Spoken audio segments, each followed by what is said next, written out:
Abra sua Bíblia comigo então em Amós capítulo 9. Amós capítulo 9, versos de 1 a 15.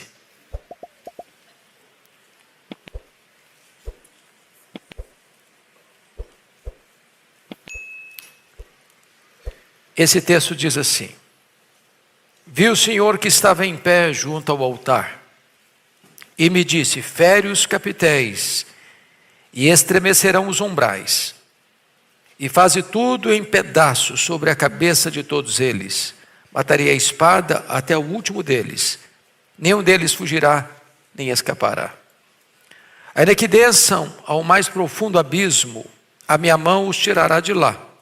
Se subirem ao céu, de lá os farei descer. Se se esconderem no cume do Carmelo, de lá buscá-los-ei e de lá os tirarei. E se dos meus olhos se ocultarem no fundo do mar, de lá darei ordem à serpente e ela os morderá. Se forem para o cativeiro, diante de seus inimigos, ali darei ordem à espada e ela os matará. Porei os olhos sobre eles para o mal e não para o bem. Porque o Senhor dos exércitos é o que toca a terra e ela se derrete. E todos os que habitam nela se enlutarão. Ela subirá toda como o Nilo e abaixará como o rio do Egito. Deus é o que edifica as suas câmaras no céu, e a sua abóbada fundou na terra. É o que chama as águas do mar e as derrama sobre a terra. Senhor é o seu nome. Não sois vós para mim, ó filhos de Israel, como os filhos dos etíopes, diz o Senhor. Não fiz eu subir a Israel da terra do Egito, e de Cáftor os filisteus, e de Quir os sírios? Eis que os olhos do Senhor Deus estão contra este reino pecador, e eu o destruirei de sobre a face da terra, mas não destruirei de toda a casa de Jacó, diz o Senhor.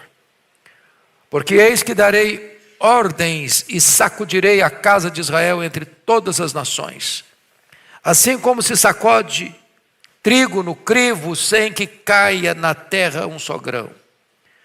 Todos os pecadores do meu povo morrerão à espada, os quais dizem: o mal não nos alcançará, nem nos encontrará. Naquele dia, levantarei o tabernáculo caído de Davi, repararei as suas brechas, e levantando-o das suas ruínas, restaurá-lo-ei como fora nos dias da antiguidade, para que possua o restante de Edom e todas as nações que são chamadas pelo meu nome, diz o Senhor, que faz estas coisas. Eis que vem dias, diz o Senhor, em que o que lavra segue ao que ceifa, o que pisa as uvas ao que lança a semente. Os montes destilarão mosto e todos os outeiros se derreterão. Mudarei a sorte do meu povo de Israel. Reedificarão as cidades assoladas e nelas habitarão. Plantarão vinhas e beberão o seu vinho. Farão pomares e lhes comerão o fruto. Plantá-los-ei na sua terra, e dessa terra que lhes dei, já não serão arrancados, diz o Senhor teu Deus. Amém. Nós vamos tratar sobre o tema a disciplina e a restauração do povo de Deus. E eu quero fazer aqui 3 afirmações à guisa de introdução. A primeira delas é que o juiz se apresenta para aplicar o juízo. Chama a atenção dos irmãos que Amós apresenta nesta obra 5 visões. Esta é a 5ª e última visão. A primeira visão está no capítulo 7, verso 1. E isso me fez ver o Senhor Deus, eis que ele formava gafanhotos. Então, uma invasão de gafanhotos, a primeira visão. Segunda visão, capítulo 7, verso 4.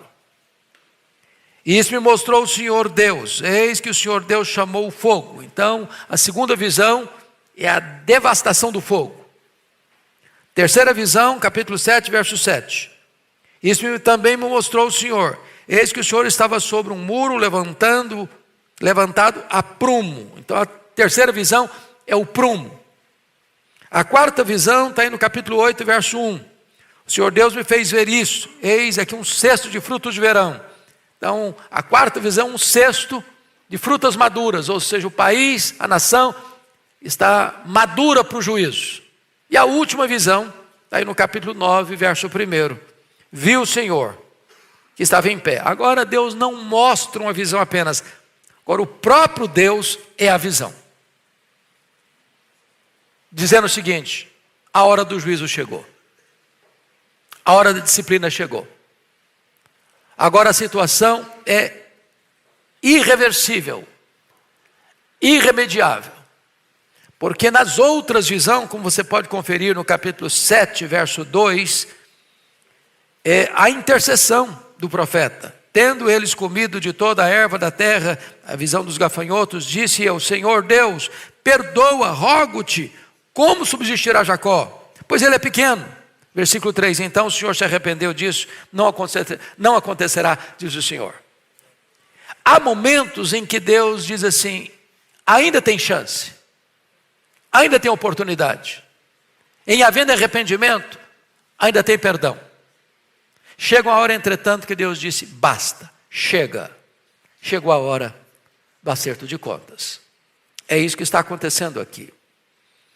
Então, vejam vocês, a visão agora é que o juiz está presente para julgar e o santuário, e preste atenção, não está falando da casa de Deus de Jerusalém, está falando do santuário pagão, sincrético, que Jeroboão I levantou em Dan no norte e em Betel no sul.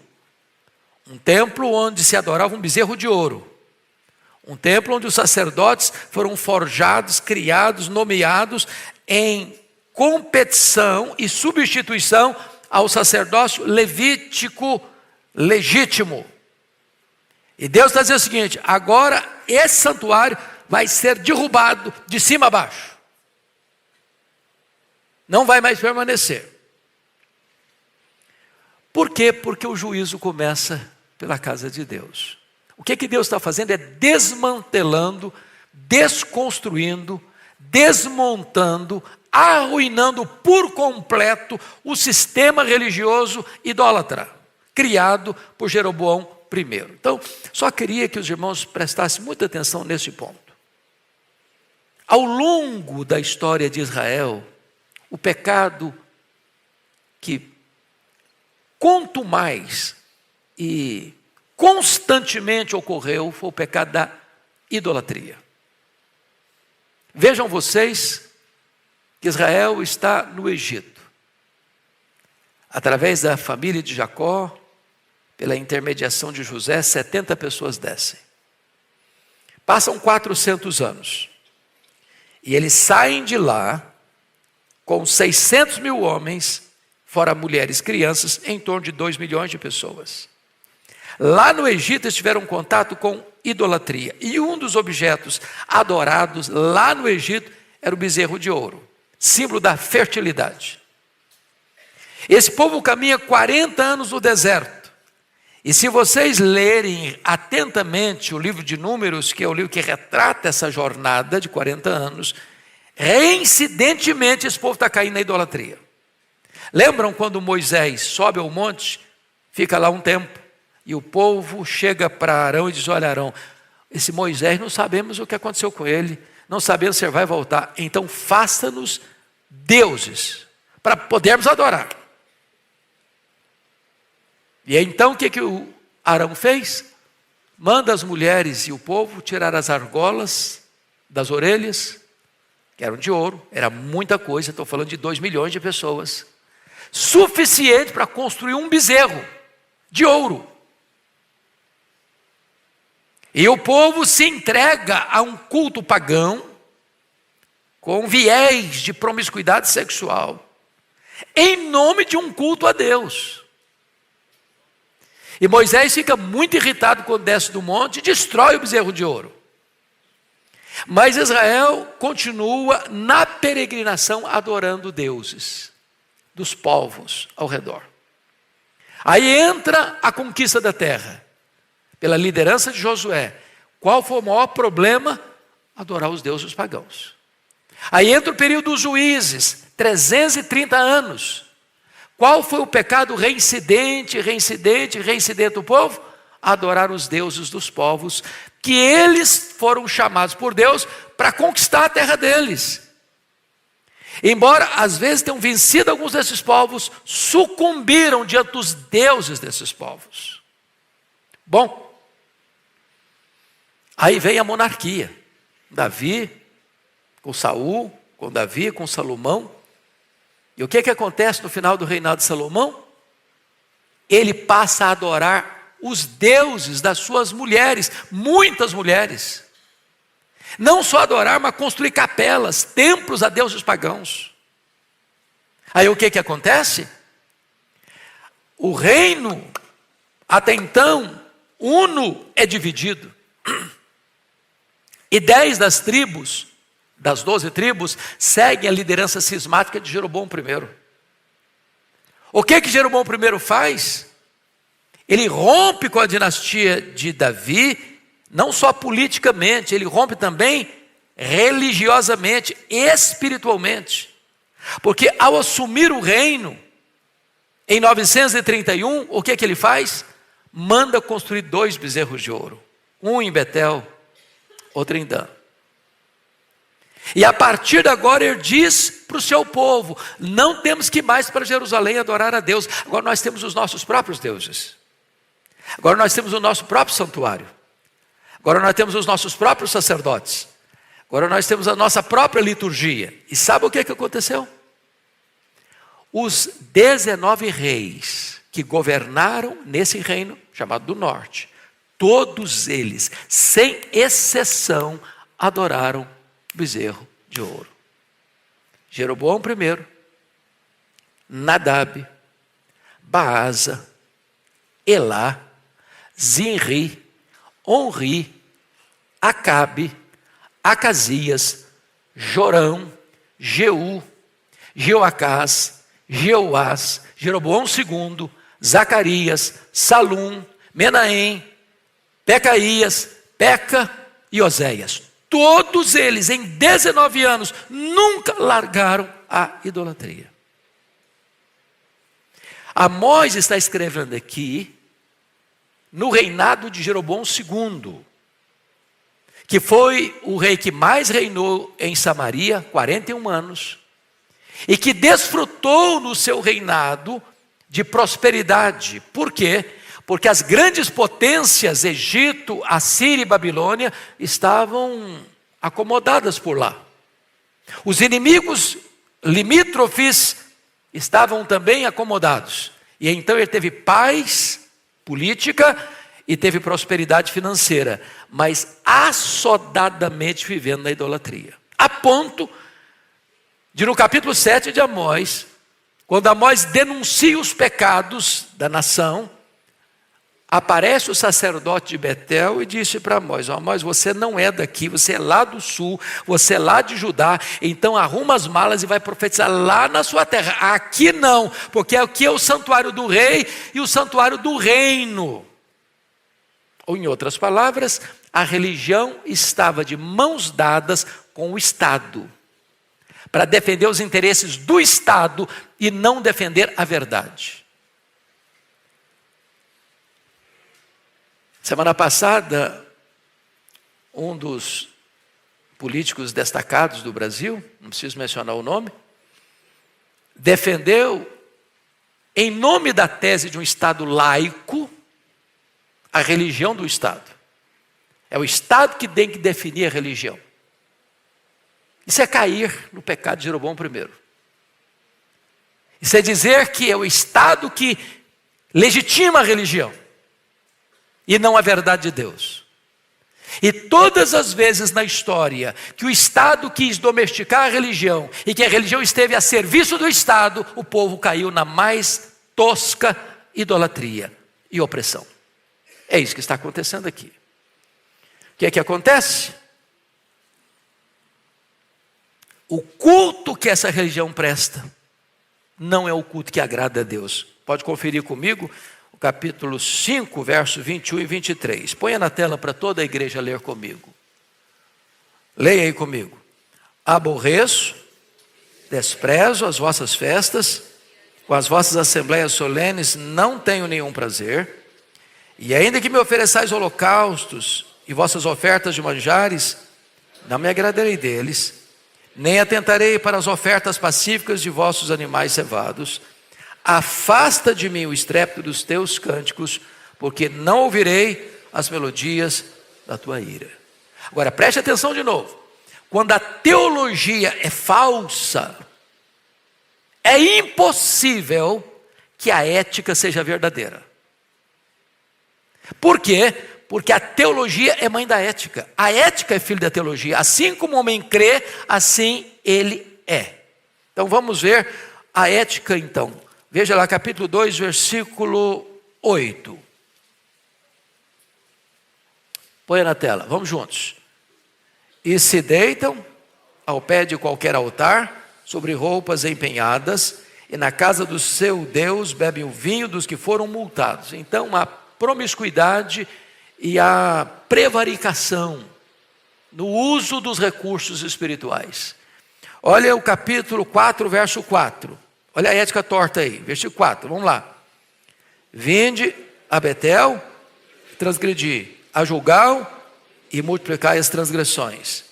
E cada manhã trazei os vossos sacrifícios, e de 3 em 3 dias os vossos dias. Ou seja, os rituais estão acontecendo, embora o culto é pagão. É sincrético, mas está lá acontecendo as coisas. Mas Deus olha, quanto mais vocês fazem sacrifício, mais vocês pecam, mais vocês multiplicam as suas transgressões. Quando a teologia é ruim, a ética não pode ser boa. 8,14, olha aí. Toda a igreja comigo. Os que agora juram pelo ídolo de Samaria e dizem, como é certo viver o teu Deus, ó Dan, e como é certo viver o culto de Berseba, esses mesmos cairão e não se levantarão jamais. Por quê? Porque estão jurando por um ídolo, por um bezerro de ouro, e não em nome do Deus vivo e todo poderoso. Então o que é que Deus está fazendo agora? Estou fazendo uma introdução longa para entrar no texto. O que é que Deus está fazendo agora? Ele falou, olha, essa religião pagã não vai subsistir mais. Deus está desconstruindo tudo. Deus está desmoronando tudo. Deus está destruindo o templo. Deus está destruindo os adoradores desse falso Deus e dessa falsa religião. Deus está fazendo uma faxina geral na sua disciplina. Como assim? Veja você que está profetizando no tempo áureo de Israel. Esse povo vai ser levado para o cativeiro. Um reino poderoso virá e saqueará e matará e levará o povo para a escravidão. Então, essa é a introdução deste capítulo que vamos agora passar a considerar. Então, com a Bíblia aberta aí comigo, vamos à análise do texto. Então, esse texto tem 3 divisões básicas. A primeira divisão, Deus julga de forma inescapável o seu povo, versos 1 a 6. Segundo, Deus governa soberanamente as nações, versos 7 a 10. Terceiro, Deus restaura o seu povo, versos 11 a 15. Preste atenção nisso. Via de regra, os profetas de Deus apontam o pecado, apontam a disciplina e apontam a restauração. Em havendo arrependimento, há perdão. Em havendo volta para o Senhor, Deus suspende o juízo e aplica a sua graça. Foi assim no passado, é assim hoje. Então vamos à análise do texto então. Primeiramente, Deus julga de forma inescapável o seu povo. E por que Deus julga de forma inescapável o seu povo? Primeiro, porque o juízo de Deus é inescapável por causa da onipresença de Deus. Notem comigo, no verso 1 a 4, Deus sendo Deus onipresente. Aliás, é isso que a Bíblia menciona lá no Salmo 139. Lembram? Para onde me ausentarei do teu Espírito? Se subo aos céus, lá estás. Se desce ao mais profundo abismo, lá estás também. Se eu tomo as asas da alvorada e me detenho nos confins dos mares, ainda lá me haverá de guiar a tua mão. Ou seja, Deus é inescapável. Não há buraco possa esconder de Deus. Não há caverna que a pessoa possa ficar escondido do olhar perscrutador de Deus. Aliás, há um texto que eu gostaria que vocês lessem comigo, porque é uma cena do juízo final, e na mesma situação as pessoas querem fugir de Deus, se esconder de Deus. Elas não estão com medo de morrer, não estão até querendo morrer, mas nem isso conseguem. Elas estão com medo da presença do juiz. Leia lá comigo, por favor, Apocalipse capítulo 6, versos 12 a 17. Olha que cena dramática do juízo final, diante do Deus onipresente e inescapável. A igreja toda lê em voz alta comigo esses versos, 12 a 17. Vamos juntos. Vi quando o cordeiro abriu o sexto selo, e sobreveio grande terremoto. O sol se tornou negro como saco de crina, a lua toda como sangue. As estrelas do céu caíram à terra, como figueira quando abalada por vento forte deixa cair os seus figos. E o céu recolheu-se, como que num pergaminho, quando se enrola. Então, todos os montes e ilhas foram movidos dos seus lugares. Os reis da terra, os grandes, os comandantes, os ricos, os poderosos, e todo escravo e todo livre se esconderam nas cavernas e nos penhascos dos montes, e disseram aos montes e aos rochedos: caí sobre nós, e escondei-nos da face daquele que se assenta no trono e da ira do cordeiro, porque chegou o grande dia da ira deles, e quem é que pode suster-se? Ou seja, Deus é inescapável. Onde os homens vão tentar fugir de Deus? Primeiro, não há refúgio sobrenatural. Versículo 2. O mais profundo abismo é o Sheol. A palavra aqui, Sheol, é o túmulo. E ele diz: ainda que desçam ao mais profundo abismo, a minha mão os tirará de lá. Se subirem ao céu, de lá os farei descer. Ele pega os dois extremos, o mais baixo, o mais alto. Se você está falando aí no mundo espiritual, não há chance de se escapar do juízo de Deus. Não há refúgio sobrenatural. Mas no verso 3 ele diz que não há refúgio natural. Leia o verso 3 comigo, 9:3. Toda a igreja comigo, vamos juntos? Se esconderem no cume do Carmelo, de lá buscá-los-ei, de lá os tirarei. Se dos meus olhos se ocultarem no fundo do mar, eu lá darei ordem à serpente, ela os morderá. Então vamos entender a questão natural. Ele está falando do Carmelo. Carmelo não é um monte, é uma cordilheira de montanhas. 600 metros acima do nível do mar. Por que ele menciona o Carmelo? Porque o Carmelo não é só uma cordilheira de montanhas. Carmelo tem centenas de buracos, de cavernas, onde se escondiam as pessoas nas perseguições. Lembram lá daquele homem que escondeu os profetas de Deus quando Jezabel estava perseguindo-os para matar? Nas cavernas do monte, da cordilheira de montanha do Carmelo.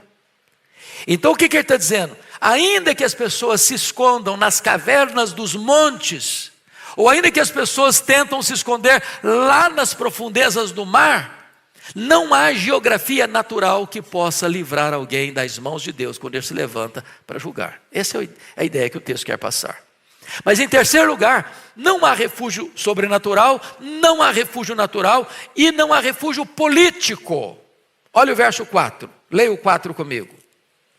Se forem para o cativeiro, diante de seus inimigos, ali darei ordem à espada, e ela os matará, porque os olhos sobre eles para o mal e não para o bem. Então veja você que eles poderiam pensar, bom, quando o cativeiro chegar, e chegou, e nós estivermos debaixo do guarda-chuva do grande e poderoso império assírio, aí Deus não nos alcançará, aí Deus não nos achará. Engano. Deus está lá em cima, Deus está lá embaixo, e Deus está em qualquer geografia política do mundo, quando se trata do seu juízo. Ou seja, Deus é inescapável. Segundo ponto, É que o juízo de Deus é inescapável não só por causa da sua onipresença, mas é também inescapável por causa da sua onipotência. São os versos 5 e 6. Vamos ler juntos 5 e 6. Toda a igreja comigo. Porque o Senhor dos exércitos, é o que toca a terra, e ela se derrete. E todos os que habitam nela se enlutarão. Ela subirá toda como o Nilo, e abaixará como o rio do Egito. Deus é o que edifica as suas câmaras no céu, e a sua abóbada fundou na terra, e o que chama as águas do mar, e as derrama sobre a terra. Senhor é o seu nome. Em outras palavras, Deus controla o quê? Controla a terra, conforme o verso 5. Controla quem? Todos os que habitam na terra. Controla mais o quê? Deus controla o céu. Deus controla mais o quê? Deus controla as águas, o mar, os rios, as fontes. Ou seja, não há espaço no universo onde o poder de Deus não esteja completamente sendo exercido soberanamente. Quando Deus se levanta, não tem escapatória. Porque Ele está em todo lugar e Ele tem todo o poder. Essa é a ideia que Amós quer passar para nós. Traduzindo isso em termos de realidade. Sabe o que Deus está dizendo? Sou eu que estou preparando um grande e poderoso império, que virá, e que saqueará, e que matará, e que escravizará. Preste atenção nisso, irmãos. Eu estou falando das 10 tribos do norte. E Deus levanta a Síria, que é chamada da vara da ira de Deus. Então, as 10 tribos do norte de Israel não caiu nas mãos da Síria em 722, porque era frágil, ou porque a Síria era poderosa. É verdade, Israel era frágil comparado ao poderoso império assírio.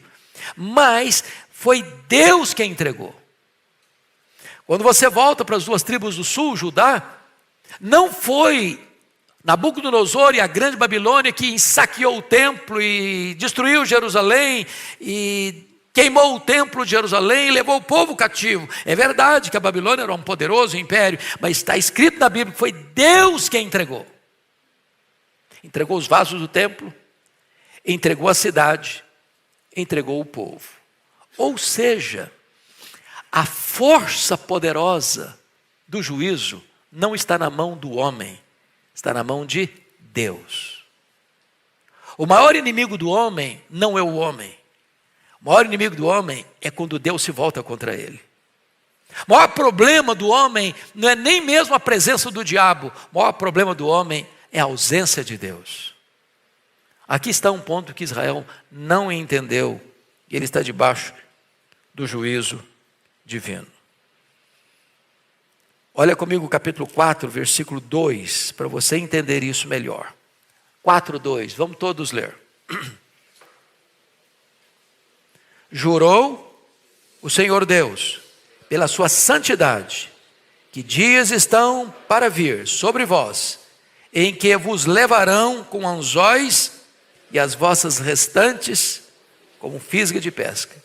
Então, quem está trazendo a Síria é o próprio Deus. Vamos ao segundo ponto, então, da nossa mensagem. O Deus que governa soberanamente as nações. Aqui tem um ponto muito importante para nós. Porque às vezes, irmãos, nós criamos uma imagem de Deus como se Deus fosse um Deus tribal. Ou seja, Ele é o Deus de Israel. Ele só se importa com Israel. Ele só governa Israel. A ação dele é só direcionada a Israel. Deus não tem nada a ver com as outras nações. Às vezes nós pensamos também que o nosso Deus só é o Deus da igreja. Que Deus só está se importando com questões religiosas, eclesiásticas, espirituais. Isso é uma visão distorcida de Deus. Deus é o soberano Senhor do universo. Deus é o soberano Senhor das nações. Deus é o Deus que interfere nos negócios das nações. Deus é o Deus que se importa com o comércio, com a indústria, com a política, com a economia, com a realidade social. Deus se importa com as transações internacionais. Deus é o soberano Senhor de tudo. E agora Deus vai mostrar isso para eles. Deus se importa com quem? Se importa com Israel. Mas o versículo 7, confira aí comigo, de Amós 9:7, ele se importa também com mais quem? Com os etíopes. Ele se importa também com quem mais? Com os filisteus. Com quem mais? Com os sírios. Ou seja, ele está dando exemplos de que Deus é o Deus do universo e das nações. O que ele está dizendo?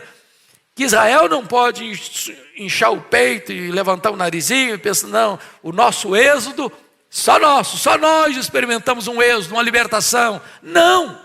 O versículo 7, leia comigo o verso 7, por gentileza. Não sois vós para mim, ó filhos de Israel, como os filhos dos etíopes, diz o Senhor.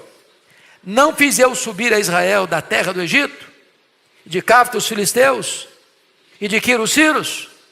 Ou seja, os filisteus tiveram também um êxodo, os sírios também tiveram um êxodo, como Israel teve um êxodo. Ou seja, não pense que Deus só gosta de você e que Deus não se importa com os outros. Aliás, esse foi um problema de Israel, achar que Deus é nosso amigo e inimigo de todo mundo que nós não gostamos. Nós queremos que Deus seja nosso amigo, que Deus seja inimigo dos nossos desafetos. E Deus não se enquadra nisso. Deus é livre, Deus é soberano, Ele ama incondicionalmente. Ele ama as nações. Então o seu governo opera em toda a terra. Quando você está falando, por exemplo, dos filisteus, eu quero destacar os filisteus, porque os filisteus, também os sírios, porque se você ler a história de Israel, tanto os sírios da Síria, quanto os filisteus, eles foram os inimigos de Israel ao longo dos séculos. E onde moravam os filisteus? De onde procede esse povo? Lá da Grécia, lá do Mar Egeu. E eles se transferiram para essa região de Israel, ali no litoral do Mar Mediterrâneo.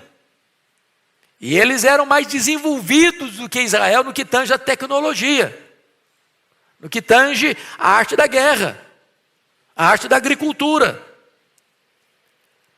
E mesmo esse povo sendo e tornando-se inimigo de Israel, quem os libertou lá daquela região do Mar Egeu e os colocou lá naquela região da Palestina foi o próprio Deus. Então Deus governa e opera em toda a terra. Agora notem, o governo divino não faz vistas grossas ao pecado na vida de seu próprio povo. Capítulo 8. Vamos ler juntos. Eis, toda a igreja comigo, bota na tela, versículo 8. Conseguiu? Vamos lá, toda a igreja comigo. Eis que os olhos do Senhor Deus estão contra este reino pecador, e eu destruirei de sobre a face da terra. Até aqui. Até aqui.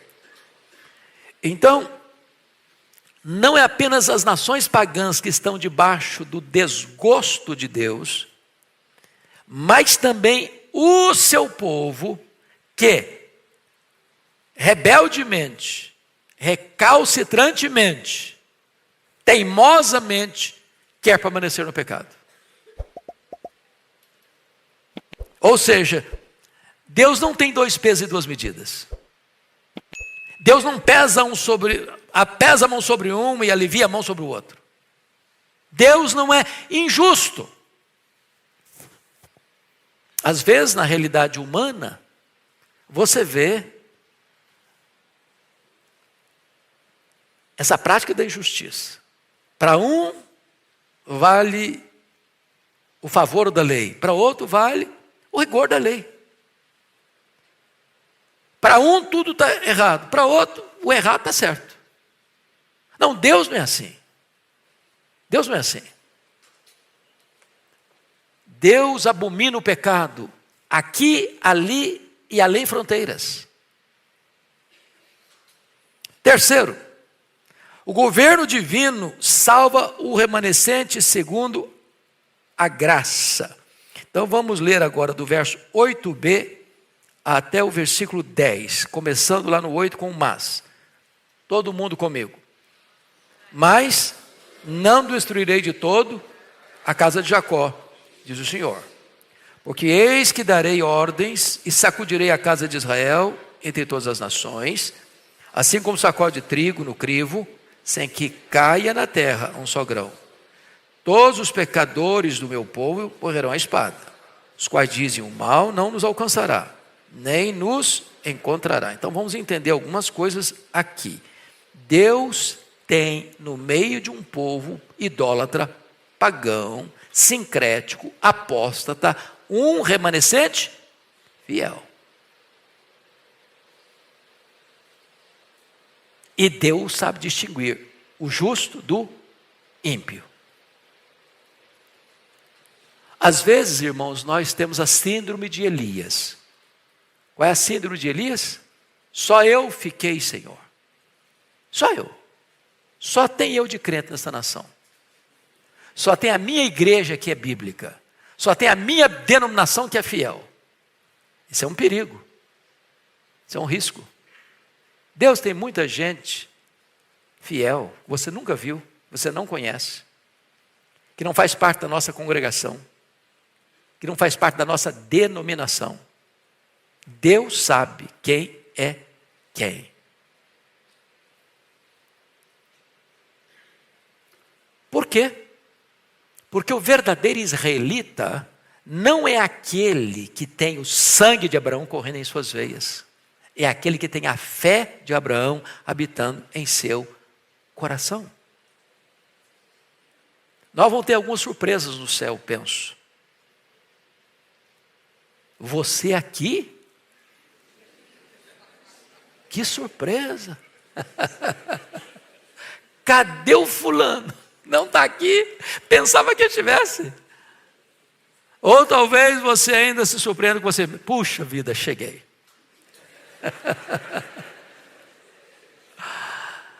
Deus conhece os que lhe pertencem, só Deus conhece os que lhe pertencem. Segundo, Deus tem um remanescente da graça que será poupado. E segundo, Deus usará a peneira para separar o trigo da palha. Irmãos, peneira é uma linguagem rural. Quem não sabe o que é peneira aqui, levanta a mão. O cara que nasceu na cidade nunca foi na roça. Todo mundo sabe, né? Todo mundo sabe. A peneira tem aqueles buraquinhos, se chama de crivo. O que é que Deus está dizendo? Eu vou peneirar meu povo. Vou botar meu povo na peneira. Para que o agricultor bota o cereal na peneira? Para quê? Para joeirar? Tirar o quê? As impurezas. Mas ele não pode permitir, porque vai ter prejuízo, que o grão, que é valoroso, que é nutritivo, que é importante, vá junto com as impurezas. Então o papel da peneira é o quê? Balançar para lá, balançar para cá, sacudir aqui, sacudir ali, para que as impurezas caiam dentro do buraco do crivo, mas nenhum grão pode cair lá, no meio das impurezas, senão o camarada tem prejuízo. Aliás, notinha de rodapé. Eu tenho rodado esse Brasil aí, e a mesma semana passada, indo pregar em Dourados, Mato Grosso do Sul, numa região de forte ênfase de agricultura, vendo o prejuízo que se tem nesse país no transporte dos cereais. Você vai atrás de um caminhão e você vê caindo, mas assim muito, não é pouco não. E à beira da estrada você vê leiras de cereais caindo. Que tristeza, um país pleno século XXI. Poderia melhorar nossa forma de transportar. Vamos fechar um pouco melhor esses caminhões. Você tem um prejuízo de mais de 15% de toda a produção no transporte. Gente, isso é um atraso. Um atraso. Se é a mesma coisa do camarada lá da peneira, deixar cair 15% do produto tão importante lá no meio das impurezas. que Deus está fazendo com o seu povo? Botando o seu povo na peneira. Deus já tinha botado o prumo. Para que um construtor usa prumo? Para quê? Para saber se o muro que ele está levantando está certo. Se estiver torto, vai cair. Então, preste atenção aqui. Versículo 9. Vamos ler de novo o 9, porque esse versículo é muito importante. Porque eis que darei ordens, sacudirei a casa de Israel entre todas as nações. Então, preste atenção. Quem é o agente desse peneiramento? Deus. Deus. O que Deus está fazendo em balançando? Lançando o seu povo para onde? Para onde? Entre todas as nações. Assim como se sacode trigo no crivo, sem que caia na terra um só grão. Irmãos, isso é maravilhoso. Sabe o que significa isso? Deus não perde nenhuma ovelha do seu rebanho. Deus não confunde o falso com o verdadeiro. O seu povo vai ser disciplinado entre as nações, mas nenhum só grão vai cair da peneira de Deus. Para que o agricultor usa a peneira? Para separar a palha do grão. Palha é queimada, vira cinza, não tem valor. Mas o grão é tão precioso que Deus não deixa cair sequer um grão. Deus não deixa sequer um dos seus perecer. Chamamos isso de segurança da salvação. Louvado seja Deus. Versículo 10. Deus não poupará os que deliberadamente desejam viver no pecado. Então preste atenção nisso. Deus não deixa cair no chão nenhum grão, mas Deus não deixa também nenhuma palha na peneira. Versículo 10, toda a igreja comigo. Todos os pecadores do meu povo morrerão à espada, os quais dizem, o mal não nos alcançará, nem nos encontrará. Então vamos entender isso aqui no contexto. Qual o contexto, irmãos, dessa palavra? Amós está profetizando no reinado de quem mesmo? Jeroboão II. Quantos anos esse cara governou em Samaria? Quantos? 41 anos. O período dele foi de prosperidade ou de escassez? Prosperidade. O período dele foi de paz nas fronteiras ou de guerra nas fronteiras? Paz nas fronteiras. O período dele foi de riqueza nacional ou de crise nacional? Riqueza nacional. Então, uma coisa é ver o barco afundando, o país colapsando, e você vai cair mesmo. Pronto, todo mundo está falando que vai cair. Então, você é uma voz uníssona com todo mundo. Agora, imagine o país no auge, politicamente falando, economicamente falando, e está todo mundo batendo palma, porque a coisa está indo muito bem, e alguém chega e diz, esse negócio vai pegar. Vai pegar. Esse povo vai ser levado para o cativeiro. Quem acredita nisso? Você está louco, cara. Você está maluco? Estamos vivendo nosso melhor período. O sacerdote lá disse para o Amós, você vai embora daqui, cara, profetiza lá. Aqui não, cara, aqui não. Aqui é o templo do rei, aqui é o templo do reino. Aqui nós estamos muito bem, estamos bem na fita, bem na foto. Não vem com a goura para cima de nós, não. Aqui está maravilhoso. Não há segurança no pecado. E o que Deus vai dizer no versículo 10? Todos os pecadores do meu povo morrerão à espada. Mas quem são esses todos os pecadores? Ele explica. Os quais dizem, o mal não nos alcançará, nem nos encontrará. Não adianta vir falar a palavra de Deus aqui, dizendo que o mal vai chegar. Não vai chegar, não vai acontecer, não vai acontecer. Está tudo bem, está tudo bem, está tudo bem. Calma, paz. O que Deus está dizendo é o seguinte: nenhuma segurança política, nenhuma segurança econômica, nenhuma vantagem humana e política, ou econômica, ou terrena pode livrar o homem do Deus do juízo, quando ele se levanta para julgar. Bom, dito isto, vamos ao último ponto da mensagem, que é o Deus que restaura o seu povo. Ainda bem que tem esses versos 11 a 15 e Amós. Senão a gente ficaria com o coração desesperado. Meu Deus, o cara só pregou juízo, mas onde tem um escape? O que vai acontecer? Então vamos lá. Primeiro, é importante dizer que Deus está destruindo o templo falso. Essa é a palavra do verso primeiro. Deus manda derrubar tudo. O templo de Betel, que é templo falso. E Deus agora no versículo 11 está levantando o tabernáculo de Davi. Deus está destruindo a religião falsa e Deus está estabelecendo a religião verdadeira. Deus está colocando por terra a mentira e Deus está levantando o monumento da verdade.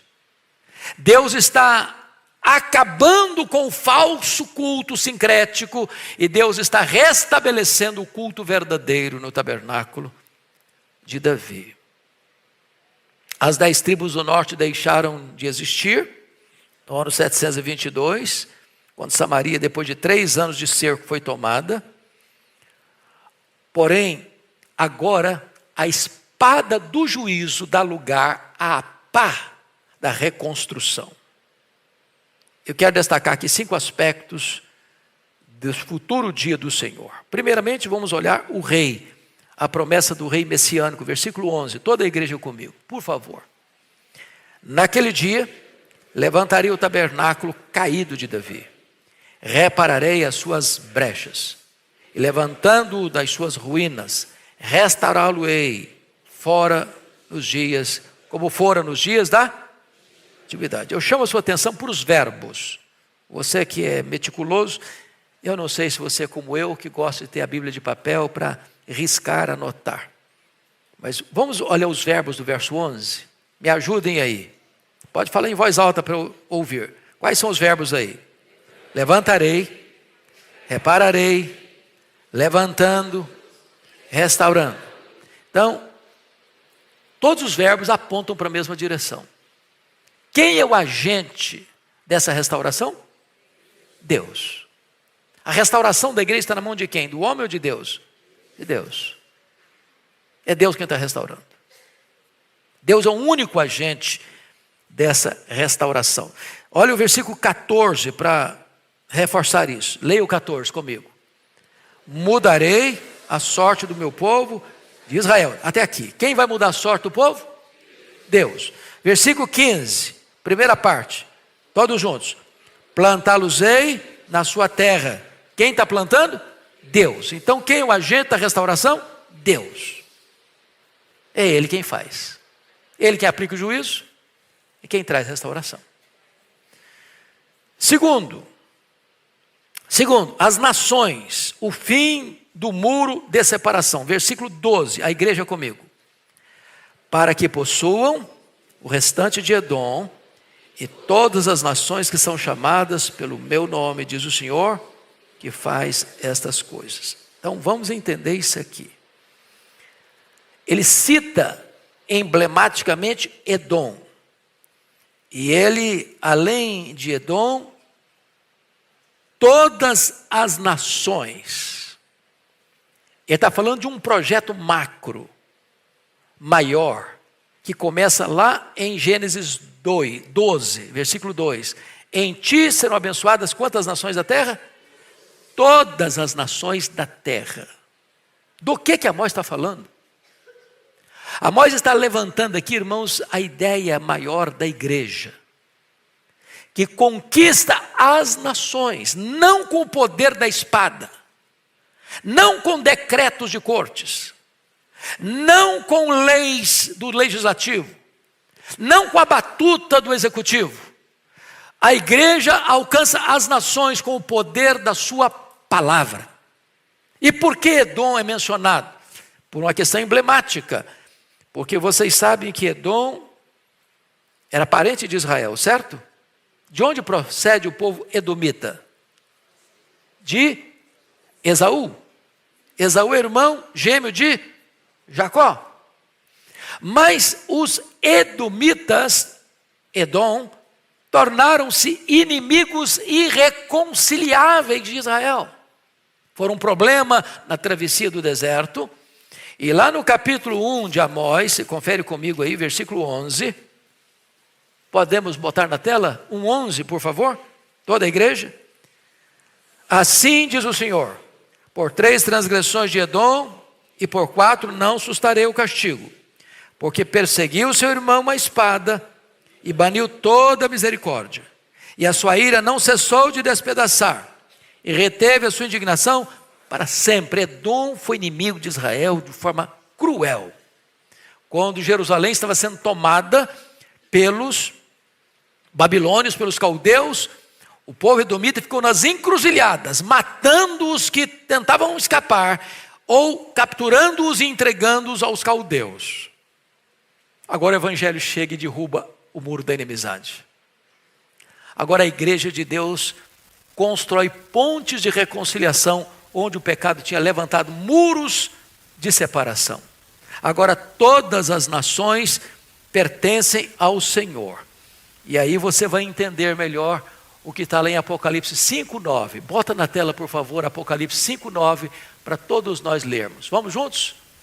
E entoavam novo cântico, dizendo: digno és de tomar o livro e de abrir-lhe os selos, porque foste morto, e com o teu sangue compraste para Deus os que procedem de toda tribo, língua, povo e nação. Agora a igreja de Deus alcança as nações da terra. Por quê? Porque tinha um mistério de Deus. E está lá em Efésios 3:6. Põe na tela para lermos. 3:6. Qual o grande mistério de Deus? Vamos lá? A saber que os gentios são co-herdeiros, membros do mesmo corpo e co-participantes da promessa em Cristo Jesus por meio do Evangelho. Agora não é mais Israel étnico, agora é a igreja do Deus vivo, composta de judeus e gentios, que alcança todos os povos, todas as etnias, todas as nações da terra, porque foram comprados pelo sangue de Jesus, o Cordeiro de Deus. Louvado seja o Senhor. Terceiro, a terra, o fim do cativeiro da corrupção. Versículo 13, Amós 9:13, na tela para todo mundo ler. Vamos juntos? Eis que vem dias, diz o Senhor, em que o que lavra segue logo ao que ceifa, o que pisa as uvas ao que lança a semente. Os montes destilarão mosto e todos os outeiros se derreterão. É claro que pode ser uma linguagem física, material, o que aconteceu de fato na agricultura, onde as pessoas não só plantam, mas também colhem, não só colhem, mas também desfrutam. Porque o que acontecia com Israel via de regra? Plantavam e na hora de colher vinha o inimigo, vinha o opressor e saqueavam as suas propriedades e levavam as suas colheitas e deixavam o povo na míngua, e na mão. Agora não, agora há preservação. Mas isso tem uma linguagem espiritual mais elevada, mais profunda. Ele está falando aqui, irmãos, do cativeiro da corrupção a que a própria terra foi sujeita por causa do pecado. E a Bíblia diz que a terra geme,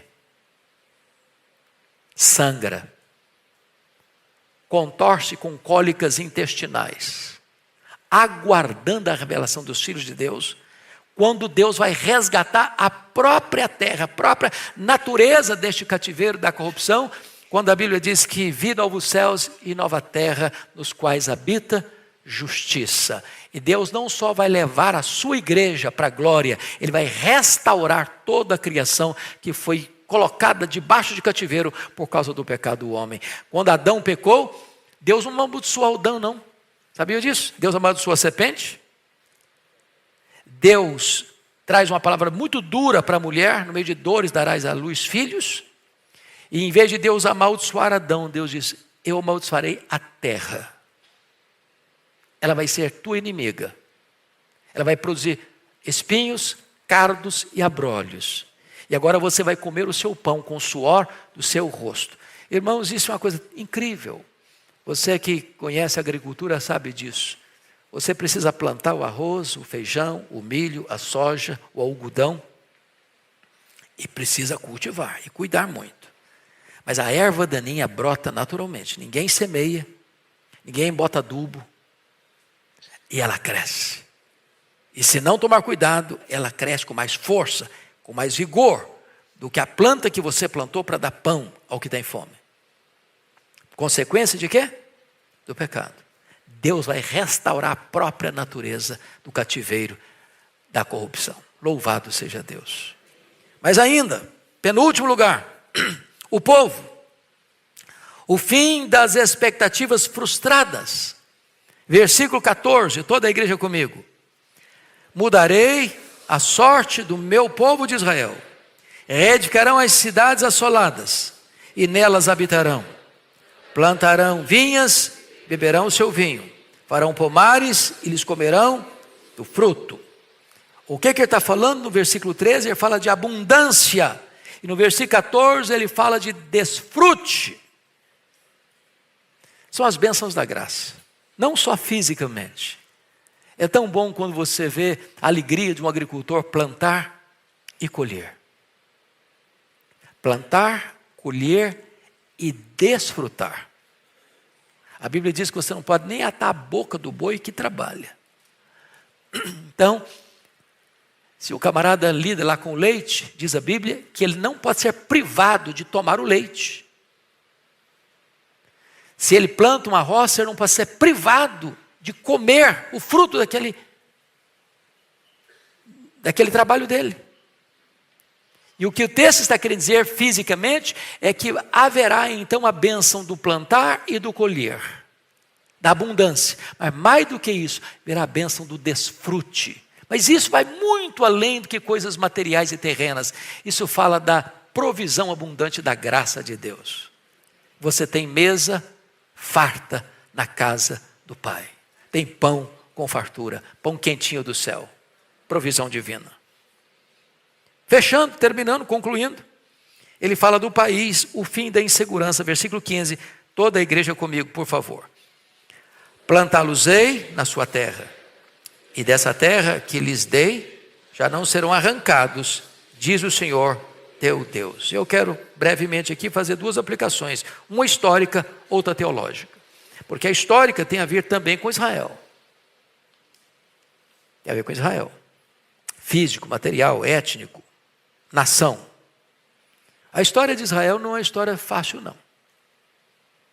Aliás, você lê em Gênesis capítulo 15, que Deus aparece para Abraão e diz: olha, Abraão, a tua descendência será escrava no Egito. Por 400 anos. Então esse povo que desce ao Egito num tempo de fome, que desfruta de determinados privilégios no tempo de José, depois o faraó que não conhecia José assume o poder e oprime o povo. Aí eles saem 40 anos pelo deserto, o povo se rebela contra Deus e aquela geração morre toda no deserto, exceto 2 pessoas.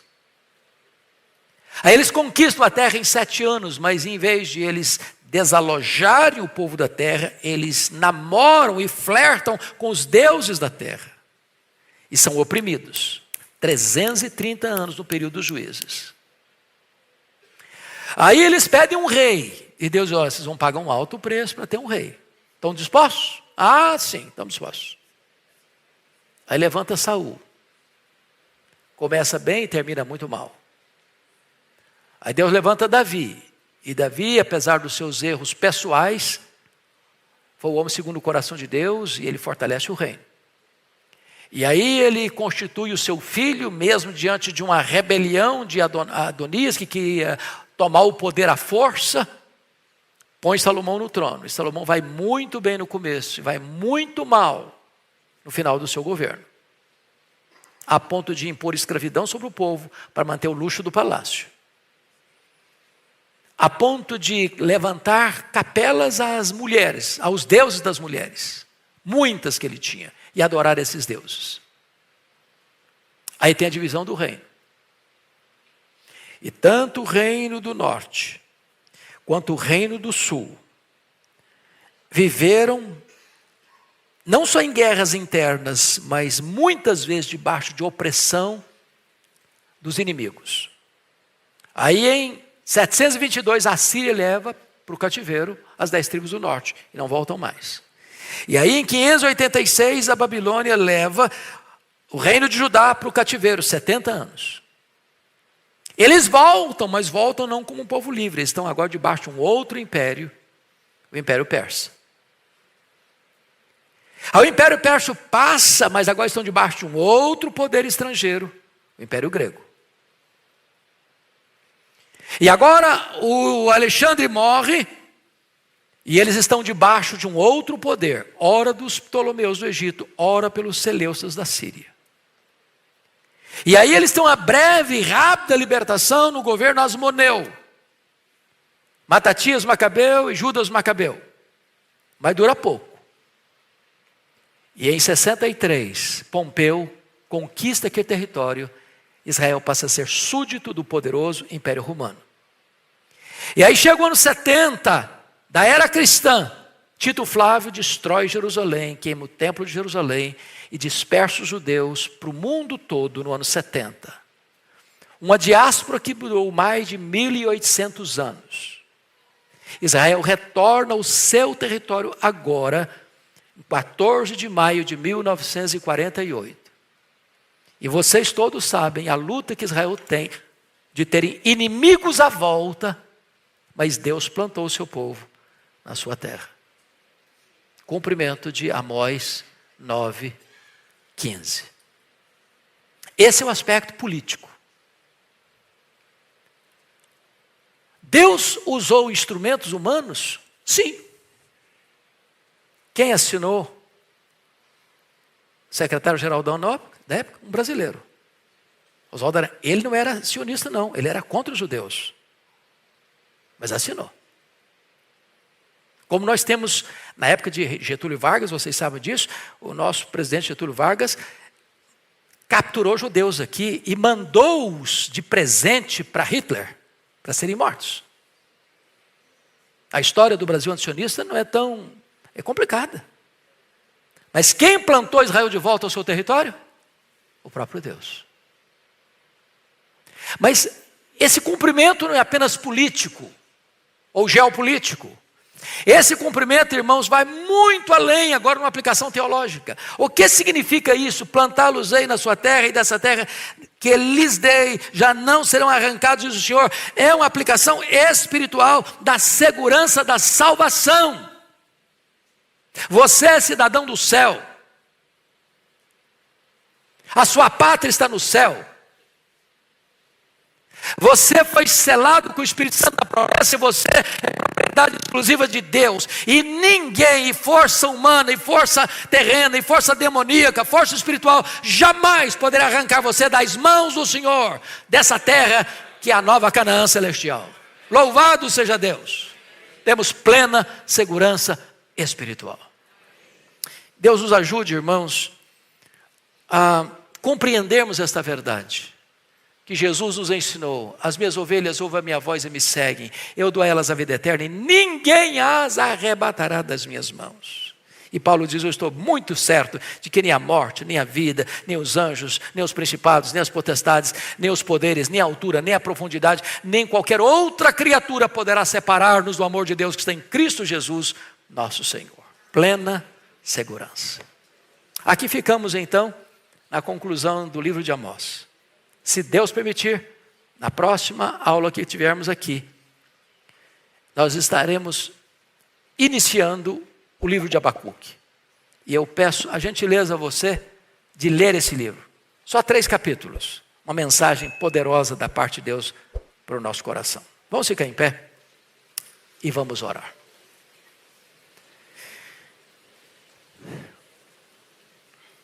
Ó Deus, nossa gratidão por esta manhã. Nossa gratidão pela Tua palavra. Nossa gratidão pelo livro do profeta Amós. Nossa gratidão pela atualidade deste livro para os nossos dias. Nossa gratidão por esta classe. Nossa gratidão por esta igreja. Nossa gratidão por termos a oportunidade e a liberdade de abrir as Escrituras e estudá-la nesta nação. Louvado seja o teu nome. Deus, assim como Israel se desviou do caminho, a nação brasileira tem se desviado também do teu caminho, Senhor. Às vezes aqueles que são chamados teu povo também têm transgredido a tua lei e se insurgido contra a tua soberania. Tem misericórdia de nós, poupa o teu povo, Senhor. Restaura a nossa sorte. É a nossa súplica em nome de Jesus. Amém.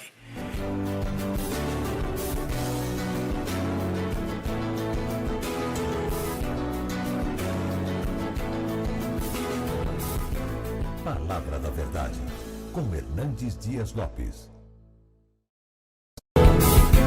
Palavra da Verdade, com Hernandes Dias Lopes. Irmãos, vamos abrir a palavra.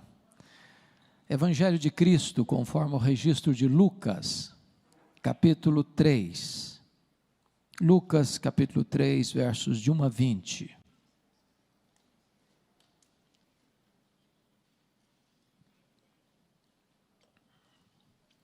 Lido o texto, eu estou usando a versão ARA. Por favor, mantenha a sua Bíblia aberta nesta passagem. No 15º ano do reinado de Tibério César, sendo Pôncio Pilatos governador da Judeia, Herodes, tetrarca da Galileia, seu irmão Filipe, tetrarca da região de Itureia e Traconites, e Lisânias, tetrarca de Abilene, sendo sumos sacerdotes Anás e Caifás, veio a palavra de Deus a João, filho de Zacarias, no deserto. Ele percorreu toda a circunvizinhança do Jordão, pregando o batismo de arrependimento para a remissão de pecados, conforme está escrito no livro das palavras do profeta Isaías: voz do que clama no deserto, preparai o caminho do Senhor, endireitai as suas veredas. Todo o vale será aterrado e nivelados todos os montes e outeiros. Os caminhos tortuosos serão retificados e os escabrosos aplanados, e toda a carne verá a salvação de Deus. Dizia ele, pois, às multidões que saíam para serem batizadas: raça de víboras, quem vos induziu a fugir da ira vindoura? Produzi, pois, frutos dignos do arrependimento, e não comeceis a dizer entre vós mesmos: temos por pai Abraão, porque eu vos afirmo que destas pedras Deus pode suscitar filhos a Abraão. E também já está posto o machado à raiz das árvores. Toda árvore, pois, que não produz bom fruto é cortada e lançada ao fogo. Então, as multidões o interrogavam, dizendo: que havemos, pois, de fazer? Respondeu-lhes: quem tiver 2 túnicas, reparta com quem não tem. Quem tiver comida, faça o mesmo. Foram também publicanos para serem batizados e perguntaram-lhe: mestre, que havemos de fazer? Respondeu-lhes: não cobreis mais do que o estipulado. Também soldados lhe perguntaram: e nós, que faremos? Ele lhes disse: a ninguém maltrateis, não deis denúncia falsa, e contentai-vos com o vosso soldo. Estando o povo na expectativa e discorrendo todos no seu íntimo a respeito de João, se não seria ele porventura o próprio Cristo, disse João a todos: eu na verdade vos batizo com água, mas vem o que é mais poderoso do que eu, do qual não sou digno de desatar-lhe as correias das sandálias. Ele vos batizará com o Espírito Santo e com fogo. A sua pá ele a tem na mão para limpar completamente a sua eira e recolher o trigo no seu celeiro, porém queimará a palha em fogo inextinguível. Assim, pois, com muitas outras exortações, anunciava o evangelho ao povo. Mas Herodes, o tetrarca, sendo repreendido por ele por causa de Herodias, mulher de seu irmão, e por todas as maldades que o mesmo Herodes havia feito, acrescentou ainda sobre todas a de lançar João no cárcere. Meus amados, João Batista é certamente uma das figuras mais emblemáticas da Bíblia. João Batista era aquele tipo de homem empolgado com Jesus antes de nascer. Nós poderíamos chamá-lo de a dobradiça da Bíblia. Ele fecha o Velho Testamento e abre o Novo Testamento. Ninguém, certamente, recebeu elogio tão elevado de Jesus do que ele. Jesus disse: dentre os nascidos de mulher, ninguém é maior do que João. João foi escolhido por Deus para abrir o caminho para o Messias, como precursor do Messias, trazendo, portanto, o tempo da salvação, um grande despertamento espiritual. O propósito de Lucas, que era médico e também historiador, é traçar para nós o cenário do império e da província de Israel em que Deus levantou João Batista. E e Lucas, ao fazê-lo, adota um método. Ele parte do geral para o particular, do império romano para a província de Israel. Então vejamos o verso 1. No 15º ano do reinado de Tibério César. Tibério César, como vocês sabem, governou o Império Romano do ano 14 depois de Cristo ao ano 37 depois de Cristo. Se João começou o seu ministério no 15º ano de Tibério, estamos falando que João começou o seu ministério no ano 29 do nosso tempo, da era cristã. A pergunta é, como é que estava o Império Romano? Como é que eram esses líderes do Império Romano nesse primeiro século e antes um pouco, onde o Evangelho é estabelecido? Me permita olhar isso. Poderíamos começar com Júlio César, o grande general que foi assassinado. Inclusive Brutus o apunhalava pelas costas. Vemos César Augusto, que governou do ano 27 a.C. ao ano 14 depois de Cristo, o imperador que governou o mundo quando Jesus nasceu, que foi sucedido por Tibério César, que governou o mundo do ano 14 ao 37, o imperador que dominava o império quando João Batista deu início ao seu ministério, quando Jesus foi crucificado e sepultado e ressurgido dentre os mortos, que foi sucedido por Calígula, ou Gaio, que governou do ano 37 ao 41 e também foi assassinado, que foi sucedido por Cláudio, que governa de 41 a 54, época em que houve uma grande fome no mundo e os judeus foram expulsos de Roma, que foi sucedido por Nero, que governa de 54 a 68, quando Roma é incendiado, e quando começa de forma oficial a brutal perseguição contra a igreja, tempo em que os apóstolos Paulo e Pedro foram martirizados, que foi sucedido por Vespasiano, que inaugura a arena da morte, o Coliseu Romano, que numa festa de inauguração de 100 dias, mais de 10 mil crentes são mortos com requinte de crueldade, que foi sucedido por Domiciano, que governa de 81 a 96, período em que João foi deportado para aquela colônia penal, para aquela ilha vulcânica do Mar Egeu, a ilha de Patmos, onde escreveu o livro de Apocalipse. Por que eu estou trazendo esse resumo? Para mostrar apenas uma coisa: o cenário político do Império Romano, nesse tempo, era um cenário muito cinzento, de homens maus, perversos e sanguinários governando o mundo. Mas agora vem a segunda pergunta: como é que estava a província de Israel? O cenário era melhor? Vejamos, olha comigo ainda o verso 1. Sendo Pôncio Pilatos governador da Judeia, Herodes tetrarca da Galileia, seu irmão Filipe tetrarca da região de Itureia e Traconites, e Lisânias tetrarca de Abilene.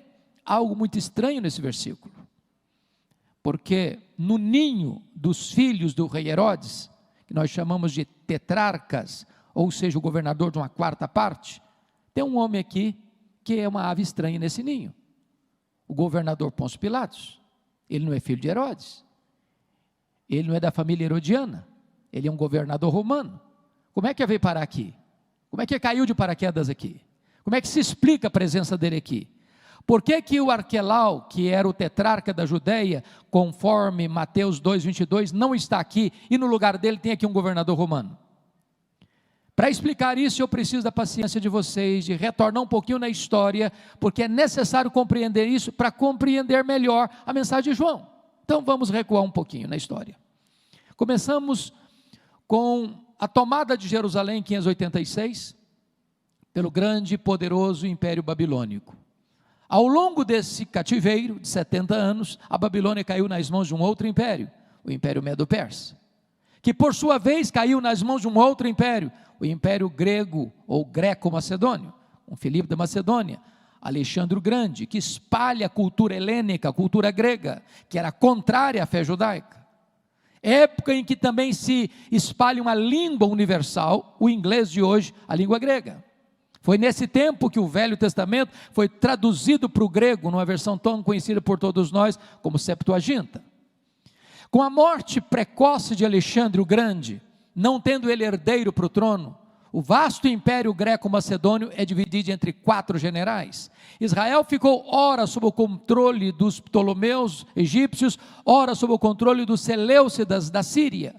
Quando Antíoco IV governava, um Seleucida da Síria, o templo de Jerusalém foi profanado. Uma porca foi sacrificada no altar do templo. E naquela época, o sumo sacerdote Judas Macabeus com seu filho Matatias Macabeu, ou melhor, Matatias Macabeu com seu filho Judas Macabeu, não suportando essa profanação, declaram guerra contra Antíoco e ganham essa guerra, libertando Israel do domínio estrangeiro, formando em Israel um governo asmoneu. Entretanto, no ano 63 a.C., Pompeu conquista Israel e agrega Israel ao vasto e poderoso Império Romano. Ele naquela época nomeia Antípater como rei sobre todo o território de Israel. Com a morte de Antípater, fica mais fácil entender agora, o seu filho, que nós chamamos de Herodes, ou Herodes o Grande, assume o governo. O Novo Testamento fala de 4 Herodes. Herodes o Grande, aquele que mandou matar as crianças de Belém. Herodes Antipas, esse que está aqui no verso 1, tetrarca da Galileia. Herodes Agripa I, aquele que mandou matar Tiago, lá em Jerusalém. Ele era chamado de rei, e não era governo de uma quarta parte não. Ele ajudou Calígula a ser imperador. Com a morte de Calígula, ele ajudou Cláudio a ser imperador. Ele ganha o título de rei de Israel como seu avô, Herodes I. E depois Herodes Agripa II, em Atos 26, aquele que disse para Paulo em Cesareia: por pouco me persuades a me fazer um cristão. A pergunta é, quem é esse Herodes o Grande? Pai desse time aqui do versículo 1, ele era um grande empreendedor. Tudo que tinha grande em Israel foi ele que fez. Por exemplo, foi ele que ampliou e embelezou o templo de Jerusalém, tornando-o tão magnificente como o templo de Salomão. Foi ele quem construiu o porto de Cesareia, abrindo o comércio para o mundo e facilitando as viagens missionárias. Foi ele quem construiu a fortaleza de Massada, às margens do Mar Morto, para onde fugiram mais de 1000 judeus, quando Jerusalém foi tomada no ano 70. Porém, esse homem era um homem muito desconfiado e muito truculento. Para vocês terem uma ideia, logo que ele assumiu o governo, ele mandou matar mais da metade do sinédrio judaico, que era composto de 71 membros, e o sumo sacerdote, sempre o presidente do sinédrio, para dizer, aqui quem manda sou eu. Ele casou-se 9 vezes, mas a sua chamada esposa preferida, Mariana, era da nobreza. Logo que ele se casa, a sua sogra Alexandra pede para ele nomear um menino de 17 anos, Aristóbulo, como sumo sacerdote. A religião já estava corrompida, ele nomeou Aristóbulo, o menino foi muito bem na sua função, ele com ciúmes do menino mandou matá-lo. A sogra, com medo dele, foge para o Egito, para as sombras de Cleópatra, e ele manda os seus emissários no Egito e mata a sua sogra no Egito. Quando ele faz isso, o imperador César Augusto convoca Roma para lhe dar uma descompostura, dizendo assim, é melhor ser filho de um porco que ser filho de Herodes. Antes de viajar para Roma, com medo de Mariana conspirar contra ele, porque a família dela estava sendo assassinada por ele, não titubeou, matou a mulher antes de viajar, a esposa preferida. Quando ele retorna de Roma, ele manda 2 dos seus filhos estudarem em Roma, e Salomé, sua irmã, disse assim para ele, quando os seus filhos voltarem, eles estarão mais aptos para governar do que você. Ele não titubeou, matou os 2 filhos. Quando ele estava na estância mineral de Jericó, que ele mesmo fizera como seu lugar de férias no inverno, ele fez a sua irmã Salomé jurar para ele, no dia que eu morrer, você me promete que vai matar pelo menos um membro de cada família nobre de Jerusalém, porque eu quero ter sangue e lágrimas no meu funeral. Bom, por que eu estou lhes contando isso? Primeiro, porque isso me ajuda a entender um texto da Bíblia que eu passei muitos anos sem entender. Mateus capítulo 2. Eu nunca entendi esse texto. Quando diz que os magos vieram do Oriente e chegaram em Jerusalém e fizeram uma pergunta: onde está o recém-nascido rei dos judeus? Vimos a sua estrela no Oriente e viemos para adorá-lo. E diz a Bíblia que Herodes se alarmou e com ele toda a cidade de Jerusalém. A pergunta é, como é que um rei se alarma com isso? Uma pergunta dessa. Como é que uma cidade toda tem pânico só com uma pergunta dessa? É porque Jerusalém sabia quão terrível, quão truculento, quão sanguinário era esse rei e do que ele podia fazer sempre que alguém na cabeça dele se levantava para ocupar o lugar dele. É por isso que ele mandou matar todas as crianças de Belém e arredores. Bom, eu tenho uma boa notícia para lhes dar. E a boa notícia é esta: os poderosos deste mundo também morrem. Só Jesus, o Rei dos Reis, permanece eternamente no trono. Todos os outros serão apiados do poder. Com a morte de Herodes, então o que acontece? Todo o território de Israel é dividido em 4 partes, chamado de tetrarquias. O ponto é que Lucas omite o nome do primeiro tetrarca, que é o tetrarca da Judeia. Lá em Mateus 2,22 diz que ele é Arquelau. E por que ele não está aqui? E por que no lugar dele está aqui um governador romano?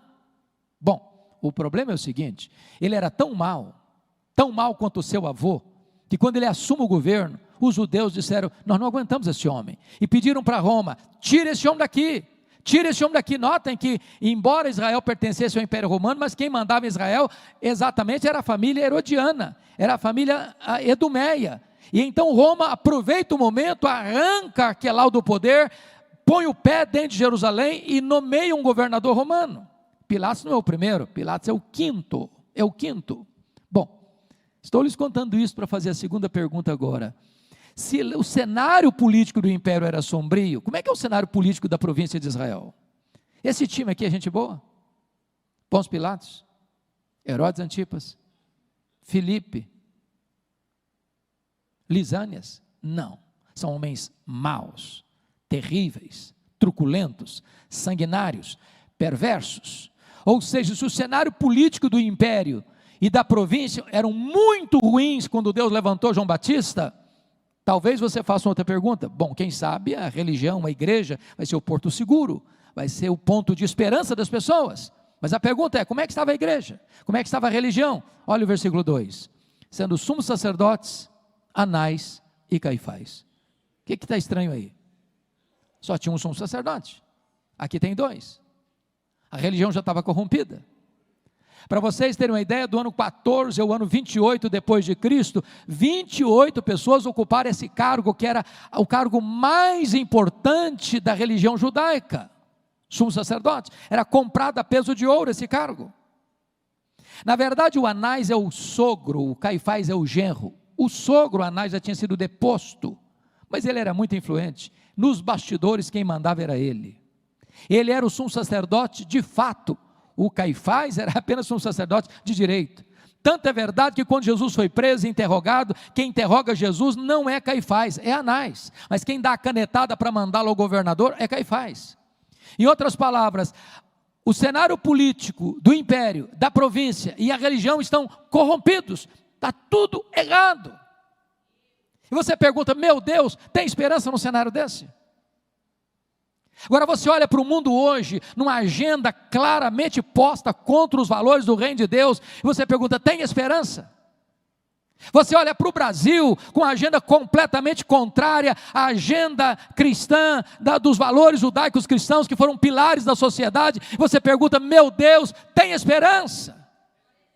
E quando você acha que o cenário está todo cinzento, Deus é poderoso para entrar na história, para mudar o placar do jogo, para virar a mesa da história e criar um fato novo. Porque é nesse conjuntura que diz que veio a palavra de Deus a João, filho de Zacarias, no deserto. Meus amados irmãos, Deus pode fazer algo extraordinário, apesar do cenário cinzento em que vivemos hoje.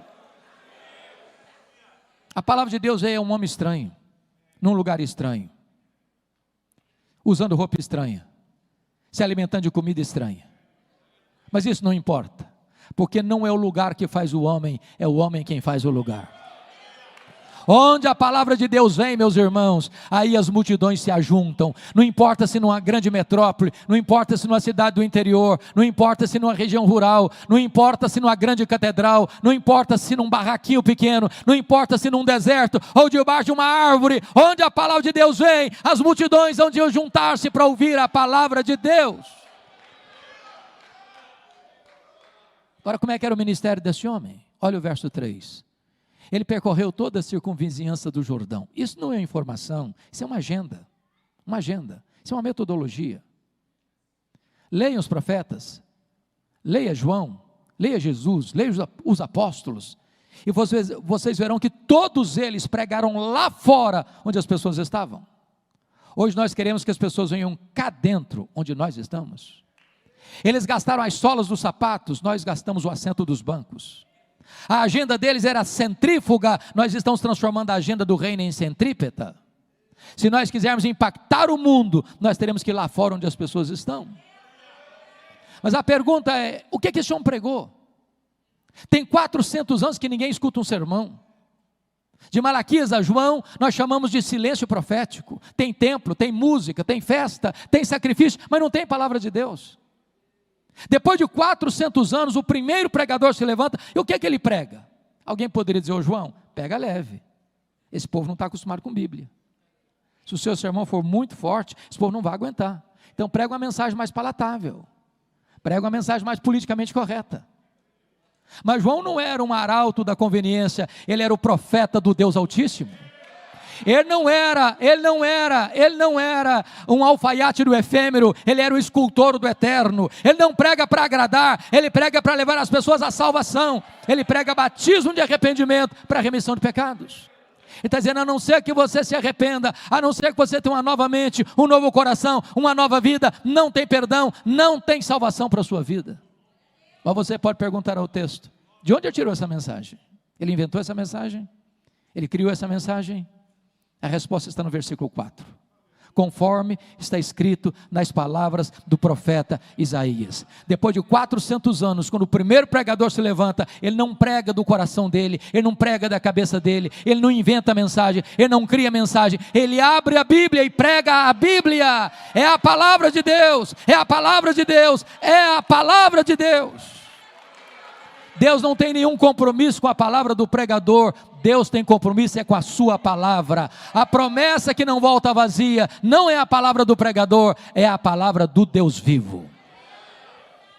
Agora notem comigo, no versículo 4, que João nos é apresentado como o engenheiro de trânsito do reino de Deus. Vós o que clama no deserto, preparai o caminho do Senhor. Eu chamo isso, irmãos, de avivamento espiritual. Porque talvez você pergunte assim, qual o contexto dessa declaração? O contexto aqui é o seguinte, quando um imperador ou um rei, naquele tempo, ia visitar uma província longínqua, não tendo estradas adequadas para a comitiva real passar, ele mandava os engenheiros de trânsito preparar as estradas, abrir estradas. João está dizendo o seguinte, a estrada que é preciso estar aberta para Jesus se manifestar é a sua vida, é a minha vida, é a nossa vida. Isso é avivamento. Eu tive, irmãos, o privilégio de visitar um dos mais importantes avivamentos do século XX, a missão Quassisabanto na África do Sul. Esse avivamento aconteceu em 1966 com Earl Stiggin. Ali cegos viram, ali tetraplégicos andaram, ali mortos ressuscitaram. Ali foi construído um templo numa fazenda para 15 mil pessoas com 3 cultos por dia e caravanas do mundo inteiro foram ver o que estava acontecendo. Nós fomos lá, ouvimos a regente do coral, ficou 17 horas no caixão. Quando ela estava sendo levada para o cemitério, o Senhor a levantou da morte. Você pode ler sobre esse avivamento no livro Reavivamento na África do Sul, se você tem acesso ao inglês God Among the Zulus, de Kurt Koch. Quando nós levamos uma caravana lá, brasileiro é místico por natureza, alguns disseram, quem sabe a gente vai ver diante dos nossos olhos um milagre. Pasmem vocês, ficamos 10 dias lá, nem sequer a palavra milagre foi proferida por eles. Mas nós nunca vimos um ambiente tão encharcado da presença de Deus como aquele lugar. Então perguntamos ao pastor Erlon, o que é avivamento? Defina para nós avivamento. Ele disse, avivamento é preparar o caminho do Senhor, para que Ele se manifeste. Nós não produzimos avivamento, nós não agendamos avivamento. Nós não fabricamos avivamento. Avivamento é obra soberana do Espírito Santo. Entretanto, quem prepara o caminho do Senhor somos nós. E para que o caminho seja preparado, tem que existir 4 grandes revoluções na nossa vida. Confira comigo o versículo 5. Todo vale será aterrado. Todo monte outeiro vai ser nivelado. Todo caminho torto vai ser retificado. todo o caminho escabroso vai ser aplanado. Qual o resultado dessa revolução? Versículo 6, um grande avivamento, e toda a carne verá a salvação de Deus. Mas o que significa, irmãos? O que significa um vale? Um vale é um lugar escuro, uma depressão. São as cavernas da alma, são os corredores escuros do coração. São aqueles lugares onde pecados ocultos são guardados às 7 chaves. O que é um vale? Vale fala de separação de 2 montes. São as mágoas, são os ressentimentos, as desavenças, as disputas, as querelas, as divisões. O que é um monte, irmãos? Monte fala de incredulidade. Jesus não fez milagres em Nazaré por causa da incredulidade do povo. O que é um monte? O monte fala de soberba, de altivez, de arrogância, de orgulho. Onde tem soberba, onde tem arrogância, aí o Senhor não se manifesta, aí as chuvas do avivamento são retidas. O que é um caminho torto? É vida dupla, é hipocrisia, é falar uma coisa e ser outra, é ter um divórcio entre a fé e a prática. Onde tem divórcio, onde tem vida com Deus, se fala uma coisa e se vive outra, aí o avivamento não chega. O que é um caminho escabroso? É um caminho fora do lugar. O que está fora do lugar na sua vida? Todas essas áreas precisam ser colocadas na presença de Deus, de acordo com a vontade de Deus, e o resultado dessa grande reforma espiritual é um poderoso reavivamento espiritual. Mas você pode perguntar ainda o texto: quem estava ouvindo João Batista no deserto? Confira comigo, versículo 7, versículo 10, está falando de as multidões. Notem que está no plural, não está no singular. Multidões. Se você ler Mateus 3, Marcos 1, Lucas 3, você verá que toda a província da Judéia, toda a cidade de Jerusalém e toda a circunvizinhança do Jordão estava no deserto ouvindo João Batista. Por que eu quero tratar disso aqui? Porque hoje os estudiosos, os experts, os doutores em crescimento de igreja, os teóricos, diríamos nós, dizem assim para você: você quer plantar uma igreja relevante? Plante uma igreja homogênea. Então, um diz assim: eu quero plantar uma igreja para alcançar a classe média alta da sociedade, para ter dinheiro, para investir no reino. Então, vou plantar uma igreja do lado de um grande condomínio de alto padrão. Ou diz: não, eu vou plantar uma igreja para influenciar os formadores de opinião da sociedade. Eu quero gente intelectual, quero gente acadêmica na igreja, eu quero os professores, os acadêmicos, para influenciar as ideias, o pensamento da nossa geração. Então eu vou plantar uma igreja do lado de um grande centro universitário. Eu disse: não, eu vou plantar uma igreja no bairro mais pobre, dos menos favorecidos socialmente, para alcançar os pobres. Eu vou ter opção pelos pobres. Quando eu leio a Bíblia, eu não encontro nada disso. Nada disso. A igreja de Deus, irmãos, é o único lugar do mundo onde o homem mais rico da cidade se assenta do lado do homem mais pobre da cidade. Eles são rigorosamente iguais. A igreja de Deus é o único lugar do mundo onde o maior empresário da cidade, sendo um diácono da igreja, carrega a cadeira nas costas para o pedreiro sentar e sentar com honra. Deus não vê como o homem vê. Deus não olha a cor da pele, Deus não olha a conta bancária, Deus não olha os diplomas da parede, Deus não tem opção nem por esse nem por aquele. Deus ama a todos, e a igreja é este lindo mosaico onde todos são iguais. Mas você pode perguntar ao texto ainda: quais são as ênfases de um sermão de avivamento? Quais são as ênfases de João nessa pregação sobre o avivamento? Vejamos. Em primeiro lugar, João alerta sobre o perigo mortal da hipocrisia. Olha o versículo 7.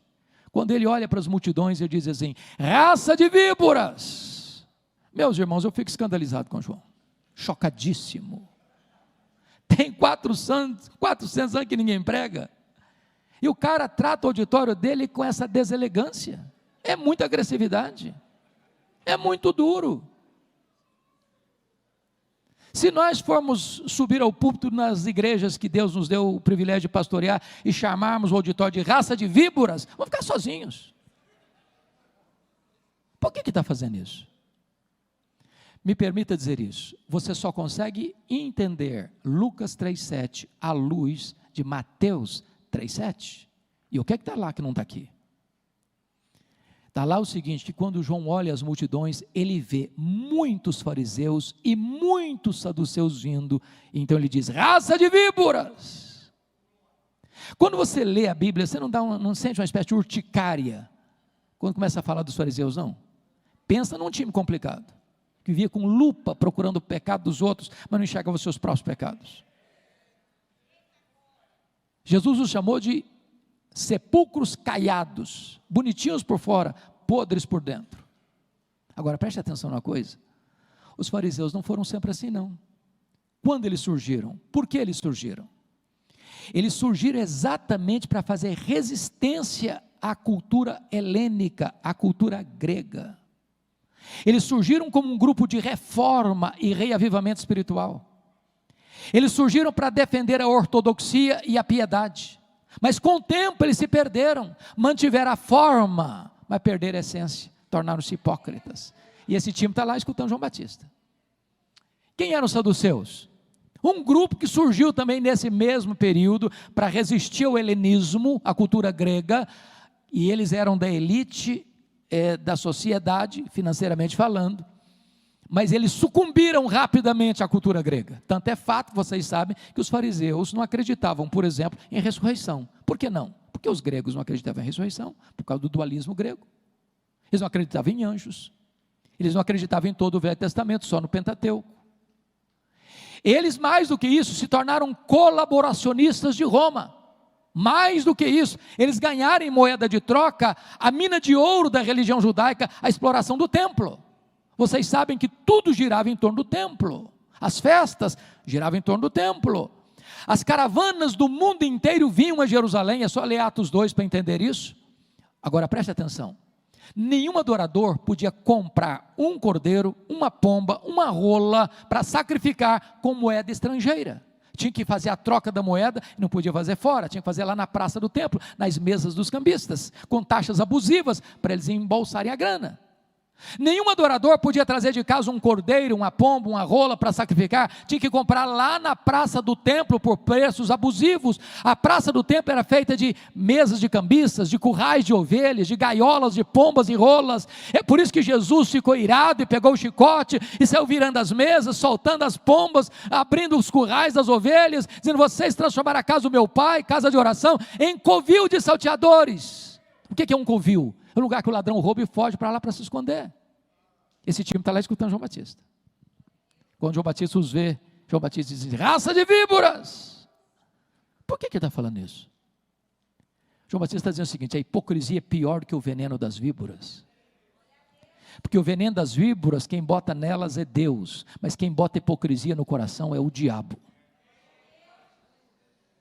A segunda ênfase de um sermão de avivamento, irmãos, é o alerta solene sobre a realidade do inferno. Olha o versículo 7. Quem vos induziu a fugir da ira vindoura? Eu fico chocado de novo com João Batista. Tem tanta coisa boa para pregar, irmãos. O amor de Deus, a graça de Deus, a bondade de Deus. Depois de 400 anos, o cara levanta para pregar o primeiro sermão e prega sobre o inferno. É chocante. Eu posso lhes garantir, nós estamos aqui num conselho de pastores. Eu nunca escutei um pastor levantando o púlpito para pregar sobre o inferno, e depois do culto ele recebe um tapinha nas costas de uma ovelha. Esse pastor, que sermão maravilhoso que o senhor pregou hoje. Eu estou indo até mais leve para casa hoje. Não dá ibope não. Mas me permita lhe dizer, é melhor você escutar sobre o inferno do que ir para o inferno. A terceira ênfase, irmãos, de um sermão de avivamento, é o alerta real sobre o perigo de um falso arrependimento. Olha o versículo 8. Produzir, pois, frutos dignos de arrependimento. Não é arrependimento e novamente arrependimento, e novamente arrependimento, é arrependimento e frutos dignos de arrependimento. Por que é importante enfatizar isso? Porque aqui no Brasil, tem florescido muito perto de nós uma falsa teologia, chamada de hipergraça, supergraça, que não passa de desgraça, porque justifica o pecado e não o pecador, que diz para as pessoas assim: venha como você está e permaneça como você quiser, aqui ninguém vai mexer com você, aqui você pode fazer suas escolhas e ninguém vai interferir nas suas escolhas. Nós somos uma igreja inclusiva, aqui vale tudo. Isso não é evangelho. O Evangelho transforma a vida, o Evangelho transforma o caráter, o Evangelho transforma o casamento, o Evangelho transforma a família, o Evangelho transforma a igreja, o Evangelho transforma a política, o Evangelho transforma a economia, o Evangelho transforma o comércio, o Evangelho transforma as transações comerciais, o Evangelho transforma.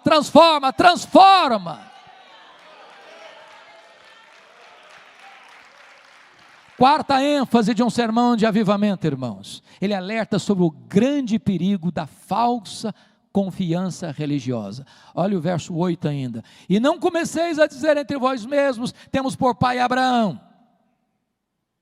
Sabe o que está acontecendo aqui? O auditório está dando carteirada no pregador. Eles estão dizendo, alto lá, João. Você sabe com quem você está falando? Nós temos pedigree. Nós somos filhos de Abraão. Corre em nossas veias o sangue de Abraão. Pega leve conosco. Agora preste atenção numa coisa. Os verdadeiros filhos de Abraão não são aqueles que têm o sangue de Abraão correndo em suas veias, mas são aqueles que têm a fé de Abraão habitando em seu coração.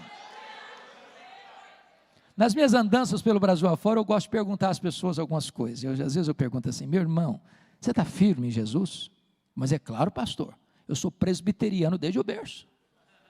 Sou batistão convicto, sou assembleiano desde as outras gerações. Às vezes a pessoa mais sofisticada diz, você está seguro, irmão? Claro, pastor, eu sou um calvinista convicto. Outro não, eu sou um arminiano seguro.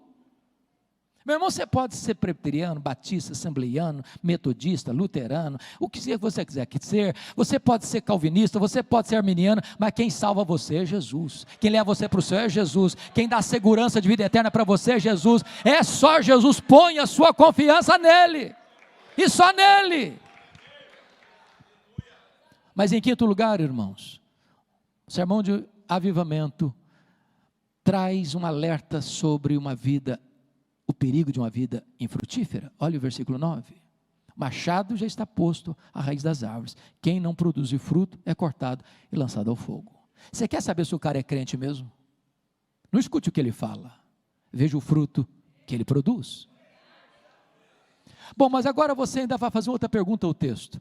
Esse tipo de sermão dá resultado? Vamos ver. Confira comigo os versos 10 e 11. Quando as multidões escutam João Batista, o apelo não parte do pregador para o auditório, é sempre assim no avivamento, o apelo parte do auditório para o pregador. O que nós vamos fazer, João, com esse sermão seu de avivamento? Ele responde, quem tiver 2 túnicas, dê uma para quem não tem, quem tiver comida, faça o mesmo. Você quer saber se o cara é crente mesmo? Veja se ele é generoso. Generoso. Irmãos, não combina crente mão de vaca, pão duro, avarento, suvina. Crente tem o coração aberto, crente tem o bolso aberto, crente tem as mãos abertas, crente tem a casa aberta, crente é generoso. Agora preste atenção numa coisa, generosidade não é arrependimento. Ninguém vai para o céu porque dá roupa e comida para as pessoas. Generosidade é a evidência do genuíno arrependimento e não um substituto do verdadeiro arrependimento. Vamos ver o segundo resultado? Olha aí comigo os versos 12 e 13. Vieram também os publicanos. Os publicanos mais sofisticados quiseram rasgar seda para Jesus e usaram a seguinte palavra: mestre, e nós? Que faremos? E Jesus diz assim: não cobreis mais do que o estipulado. Eu estou falando agora da Receita Federal, estou falando do leão, está de olho em você, conhece mais da sua vida do que você mesmo. Naquela época Roma não tinha todos os aparatos que se tem hoje para recolher tributos e impostos. O que Roma fazia? Roma dava uma concessão para alguém recolher os impostos numa determinada região, com compromisso de repassar para os cofres de Roma o valor devido, mas Roma não estava nem aí se essa pessoa cobrasse muito mais e embolsasse o resto. Por isso os publicanos eram tão odiados. Pois bem, esse time está lá escutando João Batista. E nós, João, fazer o quê? Não cobreis mais do que o estipulado. Você quer saber se o cara é crente mesmo? Veja se ele não passa a perna nos outros. Veja se ele é honesto nos seus negócios. Vê se ele é íntegro nos seus compromissos financeiros. Vê se ele não usa expedientes escusos, ilegítimos e imorais para ganhar dinheiro de forma ilegal. Veja se a sua riqueza foi honestamente adquirida. Meus irmãos, eu tenho rodado por aí afora, e eu creio que a igreja evangélica brasileira precisa de um choque ético. Tem muito crente enrolado, tem muito crente que dá cheque sem fundo, tem muito crente que assume compromisso e sabendo que não vai pagar, tem muito crente que dá pernada nos outros para levar vantagem. Crente é honesto, crente é íntegro, o evangelho transforma o caráter do homem. Vamos ver a terceira reação? Versículo 14. Lá estão os soldados. Imagine você, soldados romanos, num território ocupado. E eles estão lá escutando João Batista. E perguntam: e nós? Vamos fazer o que com esse sermão seu? A ninguém maltrateis. Não deis denúncia falsa. Contentai-vos com o vosso soldo, com o vosso salário. O que João está dizendo?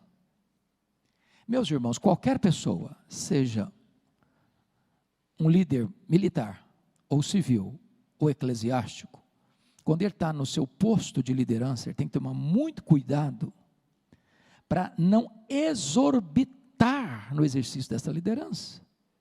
Às vezes a pessoa se enche de vaidade e começa a olhar os outros de tamanco alto, de cima para baixo, e esmaga pessoas, machuca pessoas que estão debaixo da sua liderança.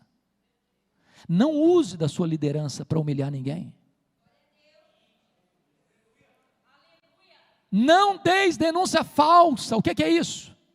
Notem, os soldados estavam mancomunados com os cobradores de impostos para ganhar propina.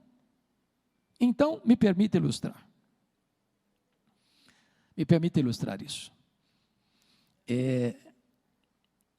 Como é que é o seu nome, filho? Você que está com palito azul? Marcos. Vou pegar o Marcos para ilustrar. O publicano, cobrador de imposto, chegava na casa do Marcos. Dizia: ô Marcos, eu vim avisar você que esse ano o seu imposto vai ser tanto. O Marcos dava um suspiro de desespero e disse: meu Deus, eu não posso pagar isso tudo. Se eu for pagar esse tanto de imposto esse ano, a minha família vai passar necessidade. Ô Marcos, esse tanto mesmo. Não discutia não, ia embora. Entrava o soldado. Ô Marcos, eu vim dizer para você que o imposto vai pagar este ano é tanto. Eu não posso pagar isso tudo. Ou você paga, ou eu te denuncio. Ser denunciado por um soldado romano era botar a cabeça a prêmio. Parte dessa grana ia para o bolso do soldado. João Batista disse: contente com o seu salário. Você quer saber se o cara é crente mesmo? Esse não oprime as pessoas para levar vantagem. Você não faz jogo de bastidor para oprimir as pessoas para ganhar propina. Se ele é honesto na maneira dele ganhar o seu dinheiro. Você não faz falcatrua para engordar o seu orçamento. Irmãos, eu sei que essas coisas não acontecem mais hoje, mas nunca é demais a gente alertar. O evangelho transforma. O que é que João está pregando? Olha o versículo 18, ele está pregando o evangelho. O evangelho. Bom, deixa eu terminar falando 3 coisas do pregador. Primeira coisa do pregador é consciência da sua verdadeira identidade. Olha o verso 15 e o verso 16 comigo, por gentileza. Estando o povo na expectativa, e discorrendo todos no seu íntimo a respeito de João, se não seria ele porventura o próprio Cristo, disse João a todos: eu na verdade vos batizo com água, mas vem o que é mais poderoso do que eu, do qual não sou digno de desatar-lhe as correias das sandálias, e ele vos batizará com o Espírito Santo e com fogo. Vamos entender isso aqui. Me permita usar uma expressão de um colega meu, Jeremias Pereira: cara de leão. O João Batista era cara de leão, ele não tinha medo de ninguém. Pregava para a multidão, pregava para publicano, pregava para soldado, pregava para fariseu, pregava para saduceu, ele não amaciava. Chegou um momento em que toda a multidão começou a pensar: ô gente, vocês querem saber? Esse cara não é precursor do Messias, é coisa nenhuma. Esse cara é o próprio Messias, é ele, nem outro não, é ele mesmo. Ô gente, 100% dos votos que entraram na urna eram para ele, como Messias. Não você mesmo, nem outro não, vamos para outro não, é ele mesmo.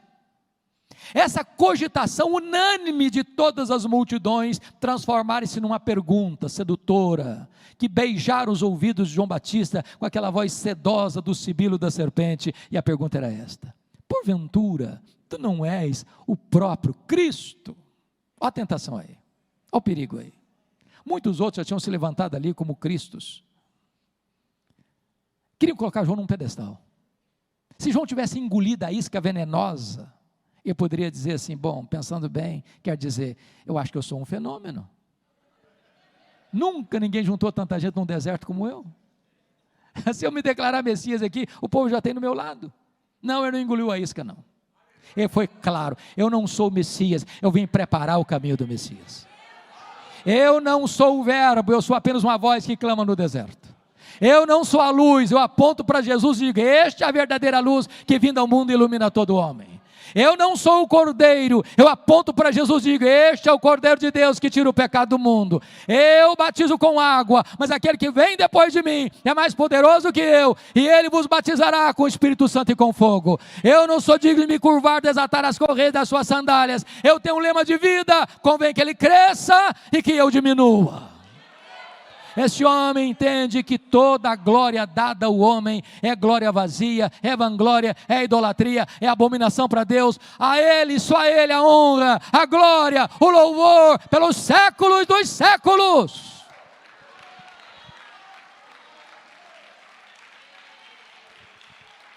A segunda coisa, irmãos, que é digno de destaque na vida do pregador, é que ele tem consciência da sua total limitação. Eu estou aqui diante de pastores com longos anos de ministério e com resultados tão bonitos e frutíferos para o reino de Deus, louvado seja o Senhor por isso. Entretanto, todos nós, temos que ter plena consciência de que nós somos rigorosamente limitados. Nós somos vasos de barro. Nós, pregadores, só podemos falar aos ouvidos. Só o Espírito Santo pode falar ao coração. Não importa que tipo de batismo um pregador ou um pastor usa, se por imersão, se por efusão, se por aspersão, nós só conseguimos lidar com o símbolo, com a água. Só Jesus tem o poder de batizar com o Espírito Santo e com fogo.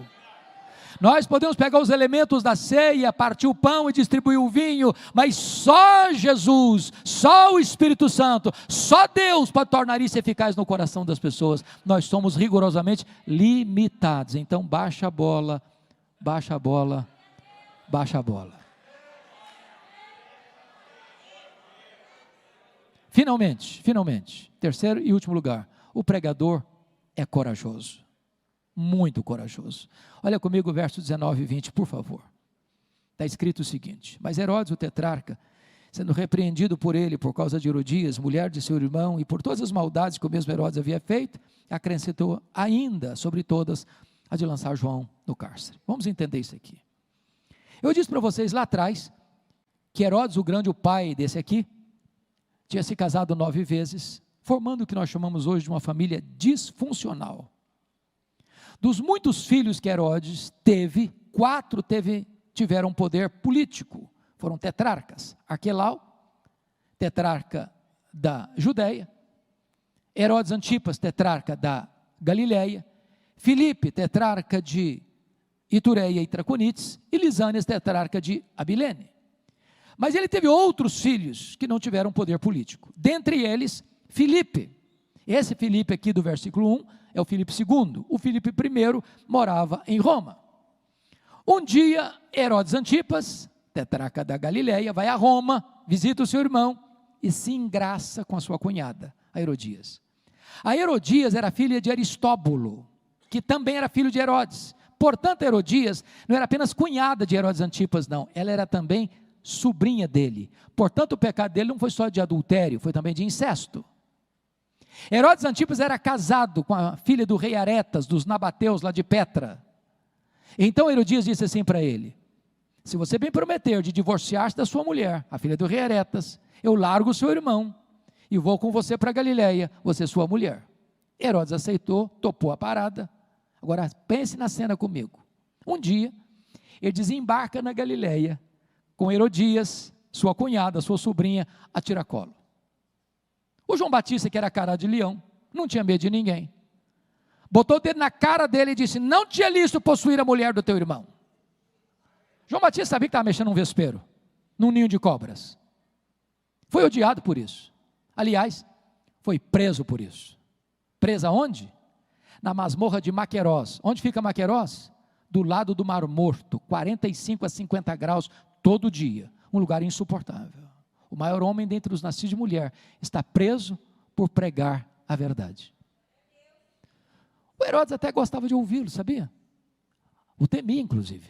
De vez em quando ele dava uma escapadela para escutar o João Batista. Sabe o que João Batista falava com ele? Juízo final. E o cara saia mais desesperado ainda. Um dia, teve uma festa de aniversário do Herodes. Ele convidou os seus amigos. E naquela festa já estavam todos chapados, todos bêbados. A filha de Herodias dançou com muita desenvoltura diante dele. Ele fez uma promessa inconsequente para a menina. Falou: você pode pedir o que você quiser. A menina, tão esperta ou tão maligna quanto a mãe, perguntou: mãe, o que é que eu peço? Herodias disse: peça a cabeça de João Batista, numa bandeja. Aí o carrasco sai da Galileia, vai lá no Mar Morto, tira João Batista da prisão, bota a cabeça dele num cepo e tosa a cabeça dele. E a cabeça ensanguentada entra naquela festa desesperadora, corrupta e maligna, como um bolo macabro. E você sai contorcendo o nariz, chocado, perplexo. Meu Deus, que tragédia, que fim inglório deste homem. Mas João Batista não pensava assim. João Batista entendia que era melhor você ser preso com a consciência livre do que você estar livre com a consciência presa. João Batista entendia que é melhor você perder a cabeça com honra do que permanecer vivo com desonra. O que importa para um homem, meus irmãos, não é como ele morre, mas é como ele ressuscita. Eu não sei se vocês concordam comigo. Nós estamos entrando num funil da história. E o clima é sombrio, no mundo e no Brasil. Me parece que a igreja enfrentará tempos difíceis. Vou lhes dizer algo: hoje não tem mais espaço para crentes covardes. É preciso se posicionar. Agora eu posso lhes garantir uma coisa: ainda que o sofrimento venha, e o pior deles, o céu indenizará todo o sofrimento. Porque a nossa leve e momentânea tribulação produzirá para nós eterno peso de glória acima de toda a comparação. Eu pergunto a vocês hoje: que pai, que mãe tem coragem de botar o nome num filho de Herodes? Só um louco, um desavisado. Mas João Batista, mesmo depois de degolado, ainda fala, ainda inspira, ainda motiva. E a minha oração nesta manhã, no começo dessa tarde, é que a vida de João, o ministério de João, desafie você, encoraje você, desperte você, para que você se levante, como um crente maiúsculo, viril, corajoso, por entender uma verdade gloriosa: se vivemos, para o Senhor vivemos, se morremos, para o Senhor morremos, quer pois vivamos, quer pois morramos, nós somos do Senhor. Que o Senhor seja exaltado nesta hora, amém.